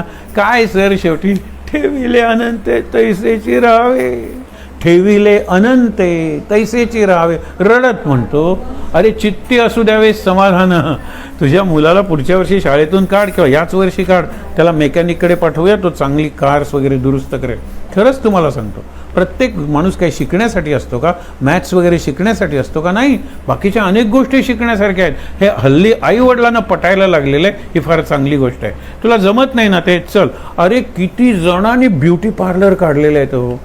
किती जणांनी, केवळ पैसे काढण्यासाठी नाही, तुला ती कला आहे ना तर ते तू काढ, त्याच्यात फायदा वगैरे ते बघू नकोस, तुला समाधान मिळेल. विचार करूया आपण. म्हणजे आता पूर्वी ह्यांनी हेच करायचं, त्यांनी तेच करायचं, तू हमाली करणार आहेस का? अरे एक हमाल करायला जाऊन त्यांनी तिकडे जाऊन अभ्यास केला हमालीचा, आणि आता लक्षात ठेवा, एखादी बोट जर वास्कोला लागली तर तिथे निरनिराळे माल येणार असतात कंटेनर. कसे येतात ते? काय हमालीहून येतात का? एक पाईप घालतात आणि त्या पाईपमधून हायड्रॉलिक त्या तत्वावर तिकडचं पार्सल इकडे, तिकडचं पार्सल इकडे, काही करावंच लागत नाही, कोणाचा हातच लागत नाही तिकडे. त्या कंटेनरमध्ये गेलं, तिकडून गेलं तुमच्या गोडाऊनमध्ये. विचार करा. त्या हमाल म्हणाला मी विचार, ही आपल्या देशातली गोष्ट नाही, तिकडच्या, की कशाला डोक्यावरून न्यायचं, असं मला काही करता येणार नाही का? त्यांनी ते प्रिन्सिपल वापरलं. आणि विचार करूया, असं घडतं प्रत्येकाच्या ह्याच्यात. म्हणून अकस्मात ते राज्य म्हणून कुडी वासना, वाईट, कुणाचंही वाईट होईल असा विचार सुद्धा मनात आणू नका. रात्री झोपताना विचार करूया की आज मी कुणाला वाईट बोललो का, कुणाकडे वाईट बघितलं का, कुणाचं वाईट व्हावं अशी इच्छा केली का. हा जो असेल प्रसंग तर रामा क्षमा कर, उद्यापासून माझ्यात बदल कर. बदल करतो ना रामाला काय अशक्य आहे, परंतु तो बदल तुमच्या प्रारब्धाच्या चौकटीत करणार आहे. तुला बदल करायचा आहे ना, ठीक आहे, तुझी मी दृष्टी बदलेन, तुझे डोळे नाही बदलणार, डोळ्यांना तो रोग होणार असेल, एक डोळा जाणार असेल, दुसऱ्या डोळे होणारच, पण तू ते कसं घेणार आहे. आत्ता एक पुस्तक तयार होतंय आपलं, त्या माणसाचा एक डोळा गेलेला आहे. मी म्हणलं अरे झालं नाही पुस्तक तरी चालेल. नाही, 25 तारखेला इथल्या गजानन महाराजांच्या मठात गजानन महाराजांचं चरित्र प्रकाशित होणार आहे. त्याला काय, तुम्ही या मुद्दामून तुम्हाला सांगतोय 7 ते 8 कार्यक्रम आहे, 7:30 ते 8 हा कार्यक्रम, 8ला प्रकाशित, नंतर आरत्या सुरू होतील, प्रकाशन आहे. त्या 3 दिवस हॉस्पिटलमध्ये होता तो. अरे म्हणलं पुढे करूया की, माझ्या जीवनात असं काही उरलेलं नाही, त्यावेळेला तीच गोष्ट झाली पाहिजे, पण त्यावेळेला ती गोष्ट तेव्हाच होणार आहे माझ्या प्रारब्धाप्रमाणे. नाही म्हटलं करायचा दिवस रात्र. आता आज रविवार आहे तरी तो प्रेसमध्ये जाऊन बसलेला आहे, आणि आमचे मित्र असल्यामुळे ते प्रेस म्हणाले मी मिनिमम कामगार ठेवतो, आज प्रिंटिंग करूया, हे करून बुधवारी तुम्हाला पुस्तक देतो. इतकं जवळजवळ 150 पानांचं पुस्तक इतक्या दिवसात तो तयार करून देतोय. पण ते होणारच होतं, ते माझ्या नाही, गजानन महाराजांची इच्छा होती, हे लक्षात ठेवा. हे मी मानलं पाहिजे, मी केलं, माझ्या मित्रांनी केलं, आम्ही केलंच की नाही, नाही, ते होणार होतं. अजूनही मी तुम्हाला सांगतोय 2 दिवस तिथला करंटच गेला तर काय छापणार आहे. ते काही घडू शकतं, या जगात घडू शकतं, भारतात घडू शकतं, गोव्यात तर घडूच शकतं, हो की नाही. लाईट नाही म्हणजे नाहीच, काही होऊ शकतं. विचार करूया आपण. माझ्या हातात काही नाही हे जर मला कळलं ना तर खूप कळलं. पुढे बळे लागला काळहा पाठी लागे ते सांगतायत. आपण शेवटी फक्त अर्थ पाहून बघणार, काय पाठी लागलेलं हे लक्षात ठेवा. मगाशी तुम्हाला सांगितलं होतं म्हणून जास्त सांगत नाही. अक्षरशः जाणारा प्रत्येक क्षण आहे ना, we are accountable to ourselves for the time that is being lost. Time is flying, जातोय. आणि कुणाला अकाउंट देणार मी? मला अकाउंट देणार. आजचा दिवसही गेला, मी काय केलं, काय मिळवलं. आजच्या दिवसात तुम्ही म्हणू शकता मी काहीतरी चांगले विचार ऐकले, आजच्या दिवसात मी म्हणू शकतो की चांगले विचार मी लोकांना दिले. काहीतरी चांगलं रोज करायला नको का? करायला पाहिजे. आणि तुम्ही आला नसतात तर मी कोणाला बोललो असतो, मला यांनी बोलवलंच नसतं तर मी इथे कसं आलो असतो. म्हणजे मी तुमच्यावर आणि तुम्ही माझ्यावर, आणि आपण सगळे कुठल्या तरी त्या शक्तीवर अवलंबून आहोत, हे लक्षात ठेवा. मना पाहता सत्य हे मृत्यूभूमी. सगळं मरत असतं हे आपल्याला कळत नाही. आता 4थीत जर मुलगी आली असेल तर 3री मेली की हो तिची, हे का नाही त्यांनी समजायचं. मला हा रोग झालेला आहे, त्या रोगातून मी सुटलो म्हणजे माझा रोग मेला. आपल्याला कळत नाही पण आपले दात पडतात, मेलेले असतात दात. म्हणजे माझ्या तोंडात किती दात आहेत असं वाटतं तुला? ती म्हणली 27. का? कारण 4 मीच पाडले होते. तुम्हाला ती म्हणते, आणि एक काल तुम्ही डॉक्टरकडून काढून घेतला, एकंदर 32 दात असतात वगैरे वगैरे. तुम्हाला आश्चर्य, दात गेले, केस गळले, अरे आपण मरायला लागलो, आपल्याला कळतच नाही. टक्कल पडलेला माणूस ज्या वेळेला आपल्या याचा लग्नाचा अल्बम बघतो त्यावेळेला मुलगी विचारते एवढे केस होते बाबा तुम्हाला, एवढे केस होते, म्हणजे केस मेले माझे. आपण नाही विचार, मना पाहता सत्य हे मृत्यूभूमी. काय टिकणार आहे सांगा बरं?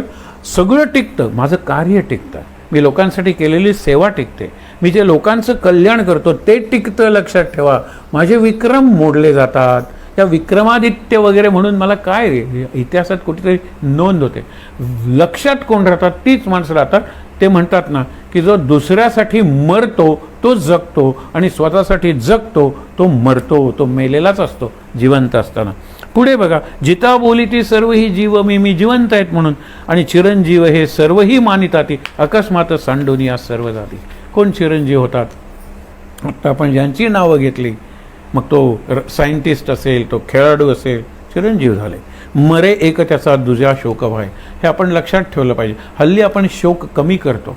लक्षात ठेवा, ज्या वेळेला माणूस मरतो त्यावेळेला पूर्वी छातीपासून कसा होता रे, किती चांगला होता रे, गेला रे, नाही. आता कुठेतरी खेड्यातली वगैरे काही म्हणते म्हणजे हे होत नाही म्हणून ते वाईट आहे असं नाही, खरंच आहे. तो गेला आहे. आता मी रडून काय होणार आहे? लक्षात ठेवा, मी रडून काही होणार नाही, उलट माझी मुलं रडायला लागतील. आणि मुलं रडत नाहीत कारण माझ्या वडिलांना वाईट वाटेल. वडील आणि मुलं रडत नाहीत कारण आईला काय वाटेल, तिच्या म्हणजे आजीला काय वाटेल. म्हणून सगळं मॅनेज होतं, लक्षात ठेवा. आणि हे फार महत्त्वाचं आहे की मेल्यानंतर रडत काय बसायचं आहे, की जी व्यक्ती गेलेली आहे तिची जी इच्छा होती ती मी पुरी करेन.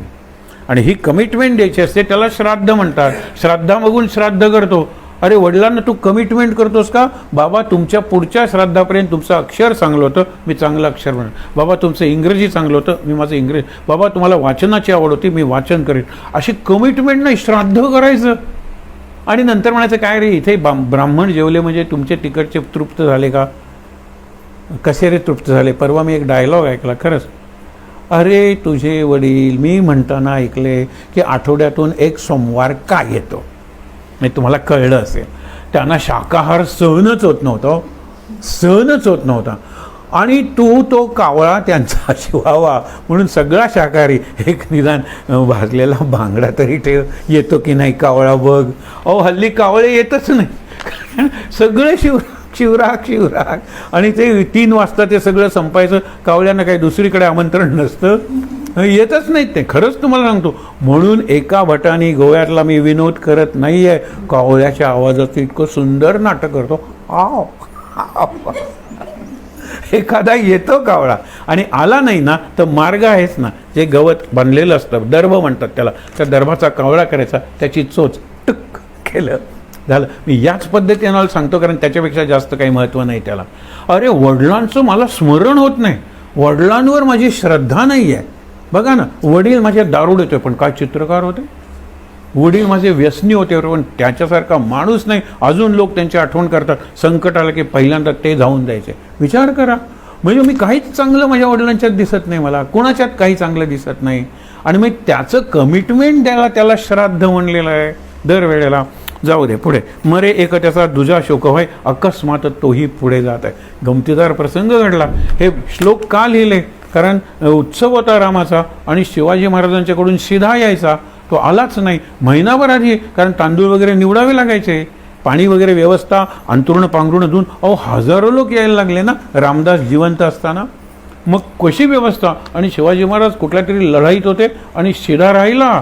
10 दिवसावर उत्सव आला आणि शिष्य म्हणाले काय करायचं? अरे आम्ही काय कोणाचे खातो रे, तो राम आम्हाला देतो रे. आणि राम देतो हा रामाचाच उत्सव आहे, त्याचं तो बघून घेईल. कल्याणाला सांगितलं आज रात्री माझ्याबरोबर ये, सगळ्यांना झोपू दे. आणि रात्री त्यांनी सांगायला सुरुवात केली, गणाधीश जो ईश सर्व गुणांचा. आणि 205वा श्लोक, म्हणे दास विश्वासता मुक्तीला. बस संपूर्ण 205 श्लोक सांगितले. याच्या कॉपीज करा, आपल्या सगळे रामदासी आहेत त्यांना द्या, निरनिराळ्या भागात जा झोळी घेऊन. एक श्लोक म्हणायचा जय जय रघुवीर समर्थ, तोपर्यंत थांबायचं. नाही काही आलं तर पुढच्या दारात जायचं. सकाळपासून सुरुवात केली. रामदासजी जरा असे व्यवस्थित होते, व्यायाम वगैरे करून तयार झालेले. एका दारासमोर उभा राहिला सकाळच्या वेळेला. मरे एक त्याचा दुजा शोक व्हाय. एक कोण रे तो दरिद्री, सकाळच्या सकाळी मरे एक त्याचा म्हणतो. लावून टाका दार. दार लावताना दुसरे अकस्मात तोही पुढे जात आहे. हे दार उघड रे, कारण तो काय म्हणतोय अकस्मात तोही पुढे जात आहे म्हणजे मी जाणार अकस्मात वगैरे, हे त्याला काहीतरी घाला रे. आणि भिक्षा. अरे हे सगळे श्लोक आहेत ना, त्या श्लोकांना इतका सुंदर अर्थ आहे. विचार जर केलात, अहो त्या कधी न एवढा शिधा त्या दिवशी आला आणि अत्यंत चांगला उत्सव साजरा झाला. शिवाजी महाराजांचं नंतर आलं की मी गुंतलो होतो म्हणून मी विसरलो आणि बाकी कोणाला आठवण राहिली नाही, म्हणून क्षमस्व. पण एक लक्षात ठेवा, अकस्मात तोही पुढे जात आहे, पुढे ना ज्यांनी लोभ रे क्षोभ त्याते. आपल्याला त्रास का होतो? कारण आपला लोभ संपत नाही. लोभ म्हणजे ग्रीड. एक वाक्य सांगतो इंग्लिशमधलं, फार चांगलं आहे, की आज जेवढी पॉप्युलेशन आहे त्याच्या 10पट पॉप्युलेशन पृथ्वीची झाली तरी सुद्धा पृथ्वी सगळ्यांची नीड भागवू शकते, पण कोणत्याही एका व्यक्तीची ग्रीड पृथ्वी भागवू शकणार नाही, कारण संपतच नाही. एक गोष्ट सांगतो म्हणजे समजेल.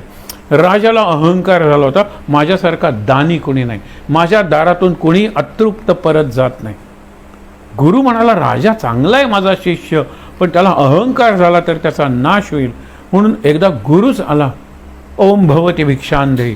राजा म्हणतो, गुरुदेव तुम्ही भिक्षा कशाला? अहो सगळं राज्यच तुमचं आहे. नाही नाही नाही, मला माझे जे पात्र आहे ते पात्र भरून काही दे, धान्य दे, नाणी दे, सोनं नाणं काही दे. तो धान्य देतो तुम्हाला, पोतभर धान्य उठतो, भरतच नाही ते पात्र. अरे कोठार गुदाव म्हणतो ना, रिकामी करतो, भरतच नाही. रत्न सोन्याची नाणी ते पात्र भरतच नाही. गुरुदेवांना शरण जाऊन म्हणतो, हे पात्र तुम्हाला कुठे मिळालं? ते म्हणाले, नाही आहे, मी येताना स्मशातून आलो आणि माणसाची कवटी आहे ती कधी भरणार नाही हो, कधीही भरणार नाही. दिस इज द स्कल. कट्टी म्हणतो ना माणसाची, ती आणलेली आहे, काहीच भरणार नाही. हे पाहिलं ते पाहिजे, ते पाहिलं ते पाहिजे, ते पाहिजे ते पाहिजे, हे पाहिजे पाहिजे, ह्याचं पाहिजे त्याचं पाहिजे, आत्ता पाहिजे नंतर पाहिजे. हे कधी संपणार आहे का हो? आपण विचार करायला पाहिजे, कुठेतरी थांबायला पाहिजे. एका प्रसिद्ध क्रिकेटपटूला उठता उठता प्रश्न विचारला त्या इंटरव्ह्यूअरनी, किती कोटी मिळाल्यानंतर आता पुरे असं तुला वाटेल? तो म्हटला, मी या गोष्टीवर विचार केला, तो चांगला क्रिकेटर, या गोष्टीवर मी विचार केलेला नाही आहे. पण गुड पॉईंट, विचार केला पाहिजे. केव्हा थांबणार मी? 10 कोटीचे 25 झाले, 25चे ॲडव्हर्टिजमेंट करतोय, हे करतोय ते करतोय, केव्हा थांबणार आहेस? पुढे जाणार असाल तर तुम्ही थांबणार नाही. इकडे आणला असाल तर झिरो बॅलन्स. तो माणूस आनंदात आहे, सगळं वाटून टाकलेलं आहे, सगळं जग त्याची काळजी घेईल. लक्षात ठेवा. म्हणून मी 10, 9, 8 काउंटडाऊन माझ्या जीवनाचं सुरू आहे हो. तुम्ही तरुणात त्यांच्याबद्दल बोलत नाही, पण हल्ली वर्तमानपत्रातल्या पहिल्या पानावर ज्या अपघातात येतात ते सगळे 30च्या आतले तरुण असतात हो. तुम्ही कशाला बघता? म्हणजे वर्तमानपत्र तुम्ही बघत नाही, पण प्रुडंटवर बघा, तुम्हाला लक्षात येईल. 28 वर्ष, 22 वर्ष, 26 वर्ष चोऱ्या करणारे, खून करणारे, अपघातात मरणारे, आत्महत्या करणारे, त्यांचा वयोगट खाली यायला लागलेला आहे. आणि मी मरणार नाही कशावरून? काही सांगू नका. म्हणून पुढे सांगितलंय की म्हणून लोभ कमी केला पाहिजे, ग्रीड आहे त्यात समाधान मानलं पाहिजे. महाराज मी समाधानी आहे, आणखीन द्यायचं असेल तर द्या, मी त्यासाठी प्रयत्न करीन, मला दिशा दाखवा. मग जो अक्षरशः तुम्हाला सांगतो, एक माणूस मारवाड म्हणून आला, त्याच्याकडे फक्त लोटा होता मारवाड म्हणून, आणि तो लोटा होता. मुंबईत आला, मुंबईत काय कुठला तरी व्यवसाय करावा, चौपाटीला वगैरे गेला, तिथे भेळवाले वगैरे बघितले, पण काहीतरी पाहिजे ना. तो एका मारवाडीकडे गेला, त्याच्या गावातला वगैरे तो होता, आणि म्हणाला, हा लोटा गहाण ठेव आणि मला काहीतरी दे. त्यांनी तो लोटा ठेवला आणि त्याला 10 का 50 रुपये दिले. यानी कमीत कमी खाणं, मग भेळ चुरमुरे भेळ करून का, मग त्याच्यावर एवढं, त्याच्यावर एवढं, त्याच्यावर एवढं. तो इतका श्रीमंत, इतका श्रीमंत, इतका श्रीमंत. वाढदिवसाला तो या मारवाडीकडे जायचा, मी तुला ₹1,00,000 देतो, मला लोटा दे. मी तुला 1 कोटी रुपये दे, मला तो लोटा परत दे. तो म्हणतो, तो लोटा मात्र मी परत देणार नाही. ही गोष्ट नाही आहे हुकुमचंद मारवाडी. तो ज्या ज्या देशात गेला तिथे सोन्याचे भाव प्रचंड वाढायचे. इतका त्याचा जसे शेअर्स वगैरे वाढतात एखादा राज्यसत्ता बदल. हुकुमचंद मारवाडी आलाय म्हणल्यानंतर तो सोनं खरेदी करणार आहे, हिरे खरेदी करणार आहे, भाव वरती जायचे. पण शेवटपर्यंत तो लोटा काही त्यांनी दिला नाही, कारण तुला कळलं पाहिजे आपली सुरुवात कुठे झालेली आहे. अरे 10 रुपयापासून सुरुवात केली मी, आज श्रीमंत झालो. केव्हा तरी हा विचार आला, मग आपल्या संपत्तीचा ट्रस्ट करूया, हॉस्पिटल काढूया, हॉस्टेल बांधूया. असं केल्यानंतर तो म्हणतो, मला जगातला एक श्रीमंत व्यापारी म्हणून जेवढं समाधान नव्हतं तेवढं दान केल्यानंतर मला मिळायला लागलं. हे कळलं पाहिजे आपल्याला. म्हणून पुणे मनी मानव व्यर्थ चिंता वाहते. किती काळजी करतो आपण, किती भविष्याबद्दलचं. म्हणून सुरुवातीला ते गाणं ऐकलं ना, कि काल आज काही नाही, बस यही पल है, यही एक पल है, आगे भी जाने ना. तो काय होणार आहे पुढच्या क्षणाला माहीत नाही. एक तुम्हाला खरंच प्रसंग सांगतो. म्हापशाला आम्ही बरोबर संपवायचो. एक दिवस विषयच असा रंगला की 10 मिनटं उशिरा माझं प्रवचन संपलं वेळेपेक्षा. आता म्हटलं 10 मिनटं उशिरा प्रवचन संपलं. मी शेवटी त्यांची क्षमा वगैरे मागितली. आणि काही लोक असे होते की ते शिस्तीत 8ला उठायचे म्हणजे उठायचेच आणि माझ्याकडे असं बघत जायचे, सर थांबला नाहीत अजून. पण काय करायचं, एखाद्याचा विषय तुम्हाला मी कुठे बोलतो, हा गुरु माझा बोलवतोय ना, झालं. आणि ठाकून प्रचंड आवाज आला आणि ती आरती चालली होती देवळात. आरती संपल्यानंतर काही माणसं परत आली, सर बरं झालं 10 मिनटं उशिरा, कारण आम्ही त्या ठिकाणी पोचलो असतो ना, तिथे वरून एक ट्रक आला आणि आपटला, आम्ही मेलो असतो.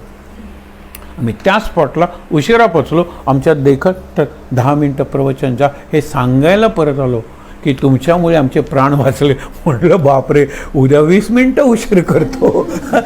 माझ्यामुळे कुठे प्राण वाचलेत आणि उशीर प्रवचनाला झाला म्हणून प्राण वाचलेत असं काही नाही हो. तेव्हापासून तो वरचा रस्ताच बंद केला आहे, 1 वे ट्रॅफिक करून टाकला. कारण तो ट्रक ब्रेक सुटले आपटलं आणि पार्क पण तिथे तरी माणसं कोण बसलेली नव्हती, लक्षात ठेवा.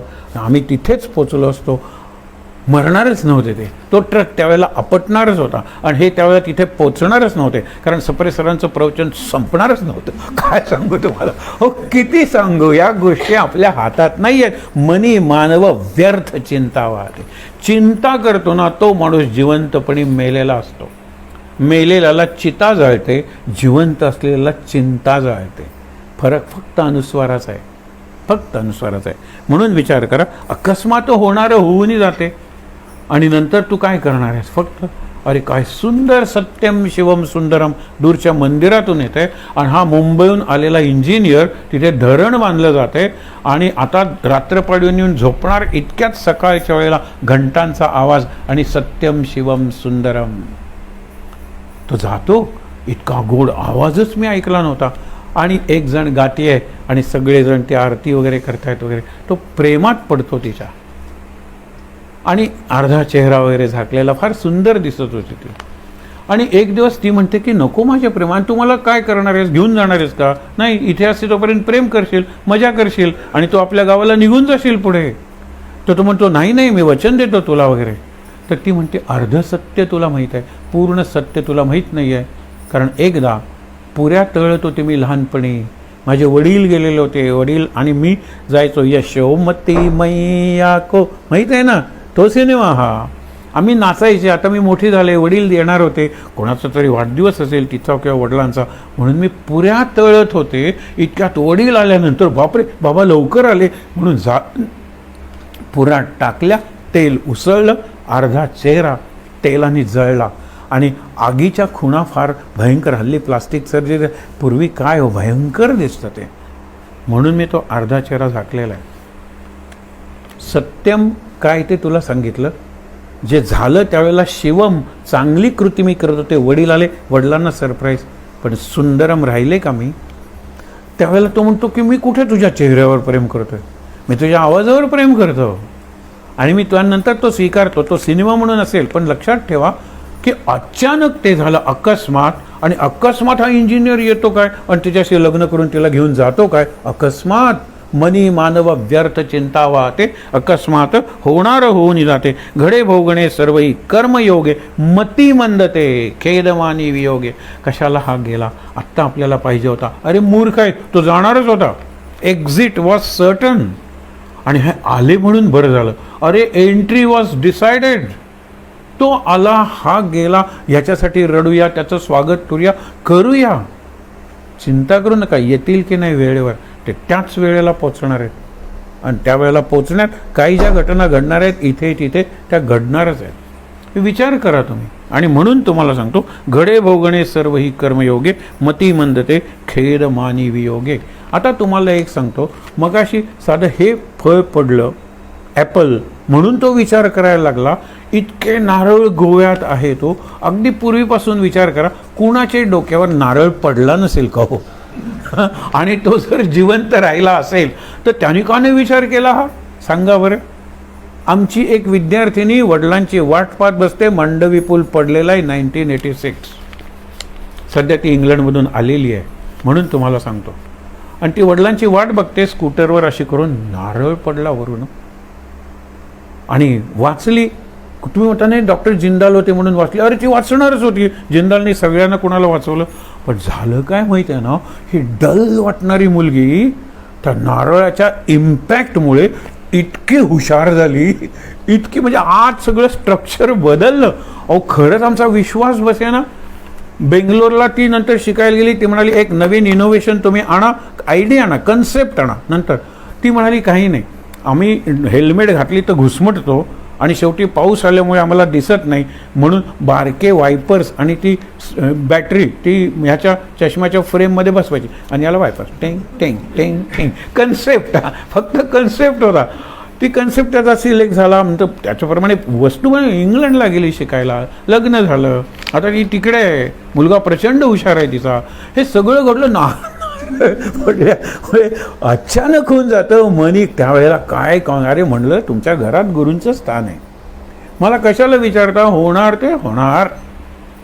आमची दुसरी मुलगी अत्यंत बुद्धिमान, ही जरा कमी बुद्धिमान होती, ती बुद्धिमान झाली आणि ती रशियात ऑपरेशनसाठी गेली. कितवं ऑपरेशन होतं तिच्या, 16 32 ऑपरेशन हातापायावर व्हायची आणि दिस वॉज द लास्ट टाईम. म्हणलं नेऊ नका तिला, कारण तिचा हात तिच्या उंचीला, आत्ता हात एवढाच आहे तिचा, तिच्या उंचीला एवढाच. Will she be of normal height? नाही ना. ती सांगायची मला सायंटिस्ट व्हायचं आहे, पण मला सायन्सला प्रवेशच मिळणार नाही, कारण त्या प्रयोगाच्या टेबलापेक्षा मी लहान आहे. आश्चर्य वाटेल, त्या मुलीनी दिल्लीला जाऊन गोव्यासाठी ज्यावेळेला पहिलं बक्षीस आणलं त्यावेळेला तिला टेबलावर उभं केलं होतं. अब्दुल कलाम वगैरे असे बसलेले होते, कारण ती दिसणारच नव्हती लोकांना. And autobiography of a petrol drop म्हणजे विषय होता, सेव्ह पेट्रोल. काय तिने सुंदर भाषण केलं, एवढी बुद्धिमान होती. म्हणलं ठीक आहे ना, आहे ती, शी हॅज ॲक्सेप्टेड हर लाईफ. ती म्हणाली मी दुसरीकडे जाईन, कॉमर्सला वगैरे जाईन, काहीतरी नवीन शोधून काढीन, असं ती म्हणते. नाही नाही नाही, हट्टच. म्हणलं न्या बाबा. आणि तिथे डॉक्टरांच्याकडून एक चूक झाली आणि तिच्या मेंदूला ऑक्सिजनचा सप्लाय काही हाफ अ मिनिट कमी झाला, म्हणून तेवढा मेंदूचा भाग ब्रेन डेथ म्हणतात झाला. शी वेंट इन कोमा. गेली ना ती मुलगी. ती 10वीला याच्यामध्ये लिस्टमध्ये आलेली होती, 12वीला परीक्षेला बसणं, पण ती पहिली होती प्रिलिमला. मधल्या काळात हे सगळं घडलं. घडणारच. आम्ही किती सांगितलं तरी त्यांनी नेलं, ह्याला काही अर्थ नाही. त्यांनी काय आई काय वाईट हेतून नेईल का? हा शेवटचा तो रशियातला डॉक्टर कळो, तुम्ही आता अमेरिकेत जाऊन स्थायिक होणार आहे म्हणून शेवटचं ऑपरेशन मी या मुलीचं करणार आहे. आणि ती मुलगी सगळ्यांना प्रेम. ज्यावेळेला तिच्या पायावर 32 ऑपरेशन अशी काहीतरी होत होती त्यावेळेला हात चांगले होते. म्हटलं राईट युअर डायरी. आणि तिने ती डायरी लिहिली, जी परवा गेल्या रविवारी इंग्लिशमध्ये प्रकाशित झाली गोव्यात, मिनिसिस ब्रगांश हॉलमध्ये. तुम्हाला पाहिजे तर आपण वाटूया. हिला खरं पुस्तकाचं एक वाटायचं होतं, म्हणून बायोस्कोप पुस्तक ज्यांनी वांतेशी जोडलेले आहेत, जे आम्हाला वरचेवर भेटतात, त्यांच्यासाठी पुस्तकांच्या प्रती फार उरलेल्या नाही आहेत, म्हणून 8-10 प्रती आहेत, त्या नवीन लोकांनी घेऊन जाव्या. म्हणजे हिचे काका मामा जे कष्टीला वगैरे राहतात त्यांनी घेऊन जाव्यात. पण बाकीचे जे जवळ आहेत ना त्यांना उद्या मिळतील. आपल्याकडे गठ्ठे वांतेल आहेत, आम्ही पोचलेलो नाही तिकडे. हे विचार करा. ते मग हे सगळ्या गोष्टी घडतात. तिने हाय सखी म्हणून लिहिलेलं आहे. सखी म्हणून डायरी, ही डायरी आम्ही दिलेली होती त्याला. You write this diary in Russia because your hands will be intact. तिने हाय सखी म्हणून लिहिलं मराठीत लिहिताना अक्षरशः तू म्हणतो नास्तिक कुटुंब जवळजवळ. देव होते म्हणून होते, कधी काही पूजा नाही, कधी काही हे नाही, काही नाही. त्यावेळेला ती म्हणते ऑपरेशनच्या आदल्या दिवशी की sister do you have a pen, मला चित्र काढावं असं वाटतं. दुसऱ्या दिवशी सकाळी ऑपरेशन आहे. हे शेवटचं सांगून मी थांबेन, पण लक्षात घ्या. ती म्हणाली खूप माझ्याकडे पेन आहे, ब्लूही आहे आणि रेडही आहे, 2 रिफिलचे असतात ना पेन्स, तसं आहे ते पेन. तिने सरळ घेतलं आणि एक सुंदर गणपती रंगवला निळ्या रंगात आणि तांबड्या रंगाने दसणीचं जास्वंदीचं फूल गणपतीच्या पाय. हा गणपती कुठून आला सांगा बरं? घरात तर काही नाही, आमच्याकडेही काही नाही. मी फक्त म्हटलं माझी इच्छा आहे की तू माझ्याकडे ये, मी अंगारा तुला लावणार, तो पुसून टाक, मीच पुसून टाकेन, मी तीर्थ देतो, ते ठुंकून दे, पण माझ्या समाधानासाठी. तिने तीर्थ घेतलं, हे सगळं घेतलं. आणि नंतर ती सखीचा शेवटचं वाक्य आहे त्याच्यात की का कुणास ठाऊक पण मला वाटतं ही आपली शेवटची भेट आहे. विचार करा. आणि त्या ऑपरेशनला ती गेली आणि कोमातच गेली, परत आली नाही. आम्हाला यांनी हा अभिषेक नंतर दुसऱ्या टोकाला गेले. आम्ही म्हटलं आम्ही काही करणार नाही, आम्ही फक्त प्रार्थना करणार आहे. कारण ती समजा कोमातून बाहेर आली आणि तिची मेमरीज गेली, काय उपयोग आहे त्या जीवनाचा. ती आईला आई म्हणून ओळखणार नाही, स्वतःला आपण माणूस आहोत म्हणून ओळखणार नाही. जस्ट लाईक अ कॅबेज कोबीच्या गड्ड्यासारखी किंवा बटाट्याच्या पोत्यासारखी बसून राहणार आहे.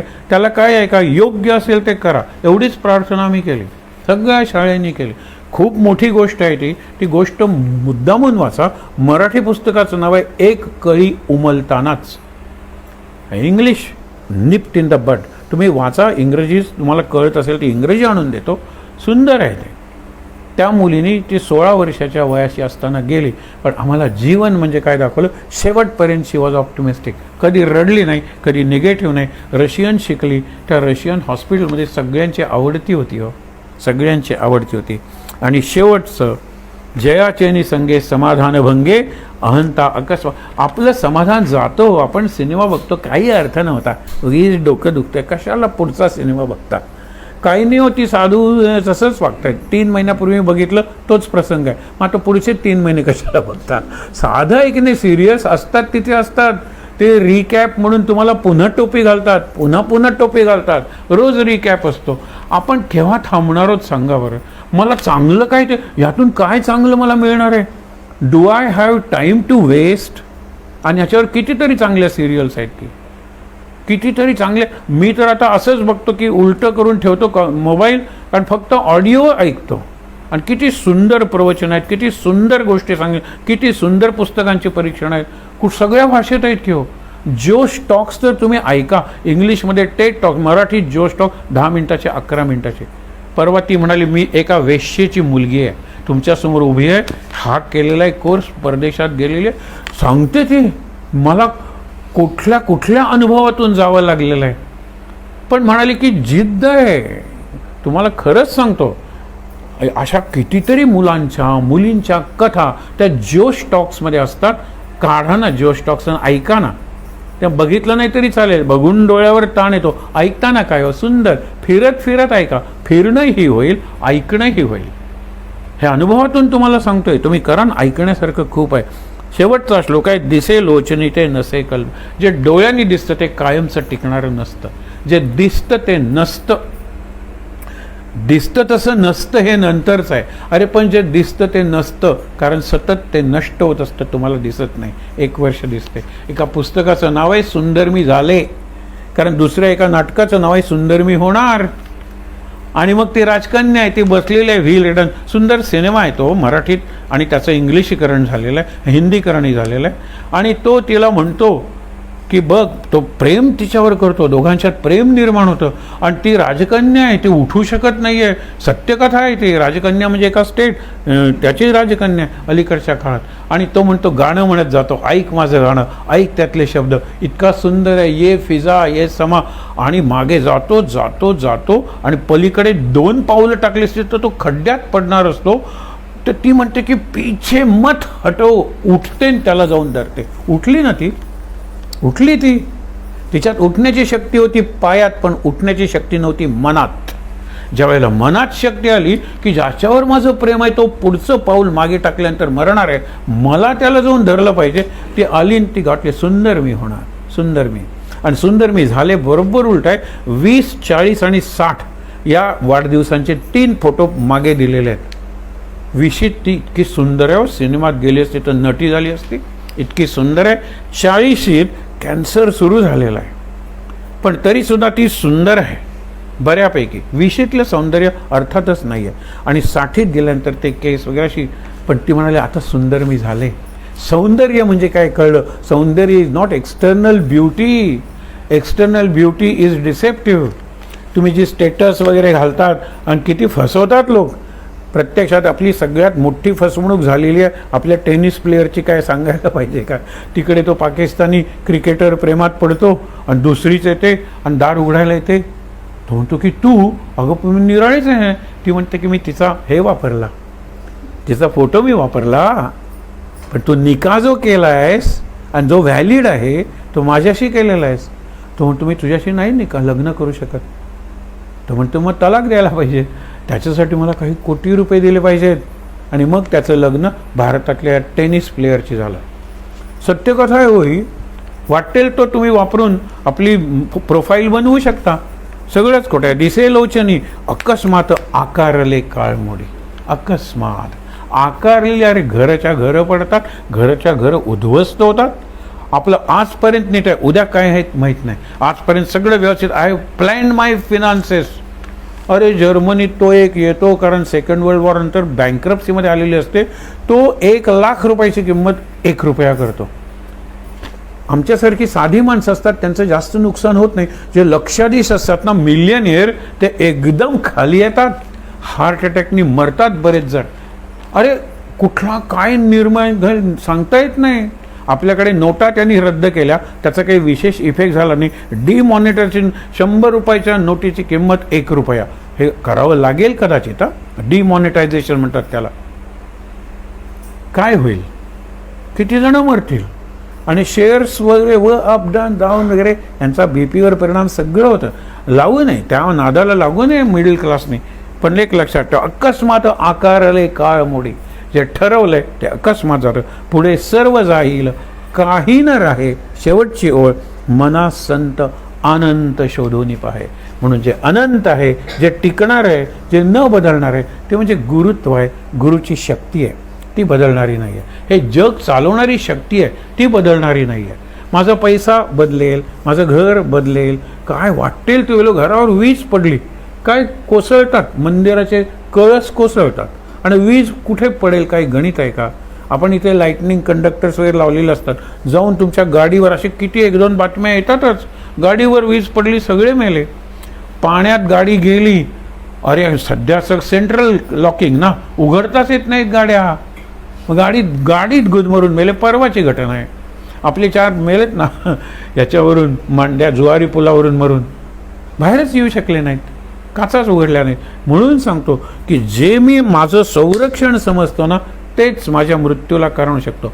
ही 2 मंजिली हवेली फक्त माझीच आहे. गावात भूकंप होतो आणि त्या स्लॅब्स पडून ते सगळे घरातले मरतात. आणि त्यांचा जो मालक सिक्युरिटीवाला, तो त्या ह्याच्यात राहत असतो, त्याच्यावर ते पडतं, काही होत नाही, तो जिवंत राहतो.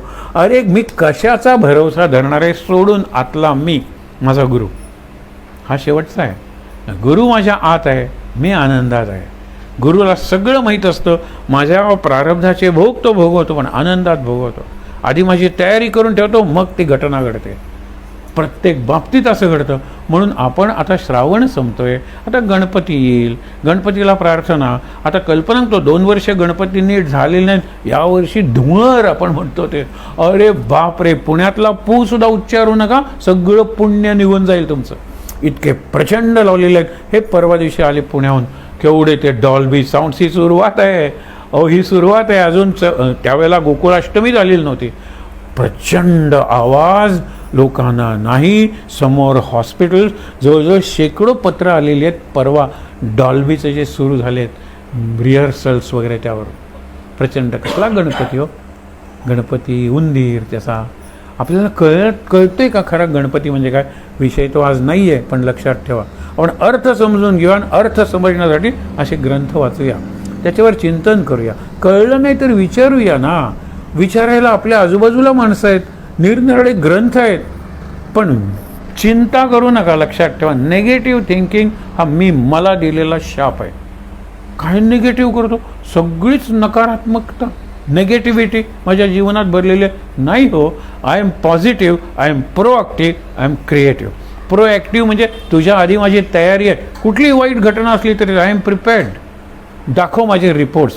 माझा मित्र दाखवत नसतो, कारण का की त्याला रिपोर्ट्स माहीत असतात की कॅन्सर झालेला आहे म्हणून. अरे काय माझा आहे सांग तुम्हाला.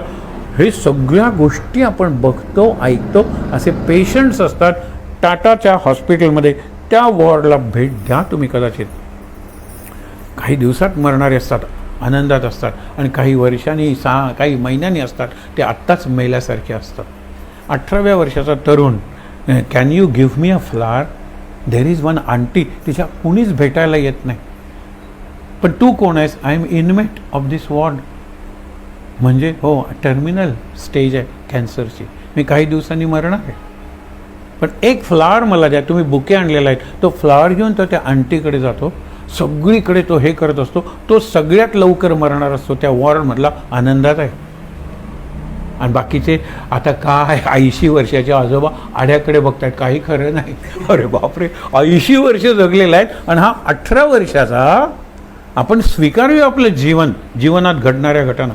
शेवटी प्रार्थना करूया. आहेत त्या ठिकाणी हात, डोळे बंद करून बसा. आणखीन काय राहिलं असेल तर सांग इन्स्ट्रक्शन्स. ठीक आहे. जाताना पुस्तकं अशा लोकांना दे की जे आपल्याला वरचेवर भेटणार नाही. जे भेटणार आहेत त्यांना आपण उद्या परवा पुस्तकं देऊया. आरती करूया ना, पण तोपर्यंत 2 मिनटं डोळे मिटून बसूया ना शांत. अकस्मात, योगायोग, नशीब नको शब्द असले वापरायला. असं काही नाही. डोक्याकडे हात लावू नका, कपाळ असेल त्याची इच्छा म्हणून आभाळाकडे दाखवू नका. आभाळात कोण नाही हो ढग सोडून. तो आहे, तो सगळीकडे आहे. विश्वव्यापी आहे ना विश्वनाथ. अनंत कोटी ब्रह्मांड नायक, अनंत कोटी ब्रह्मांडाचा नायक आहे. नायक बाहेर आहे. एक सहज तुम्हाला चित्र सांगतो, आपण बघितलेलं असेल अक्कलकोटचे स्वामी समर्थ, त्यांच्या हातात एक गोटी असते. ती गोटी म्हणजे ब्रह्मांड. आणि ते म्हणतात I play marbles with universe. हे ब्रह्मांड आहे, त्याच्याबरोबर मी गड्ड्याने खेळतो. तो खरा नायक आहे. आता अक्कलकोटचे महाराज गेले ना, देहात कुठे आहेत, पण ते आहे चैतन्य रूपात. म्हणून त्यांचं चरित्र, त्यांचं चित्र मला त्यांचे गुणांची आठवण करून देते आणि ते मी माझ्या जीवनात आणण्याचा प्रयत्न करूया. शांत श्लोक म्हणूया आणि शांतिपाठ म्हणूया. श्लोक सदा सर्वदा आणि शांतिपाठ ओम सहना भवतु. सगळ्यांनी बरोबर आनंदात म्हणायचं आहे. सदा सर्वदा योग तुझा घडावा, तुझे कारणी देह माझा पडावा. उपेक्षू नको गुणवंता अनंता, रघुनायका मागणे हेची आता. जय जय रघुवीर समर्थ. ओम सहनाववतु सहनौ भुनक्तु सह वीर्यं करवावहै तेजस्विनावधीतमस्तु मा विद्विषावहै. ओम शांति शांति शांति. डोळे बंद ठेवून, चेहरा प्रसन्न ठेवून 3दा दीर्घ श्वासोच्छ्वास. Deep breathing 3 times.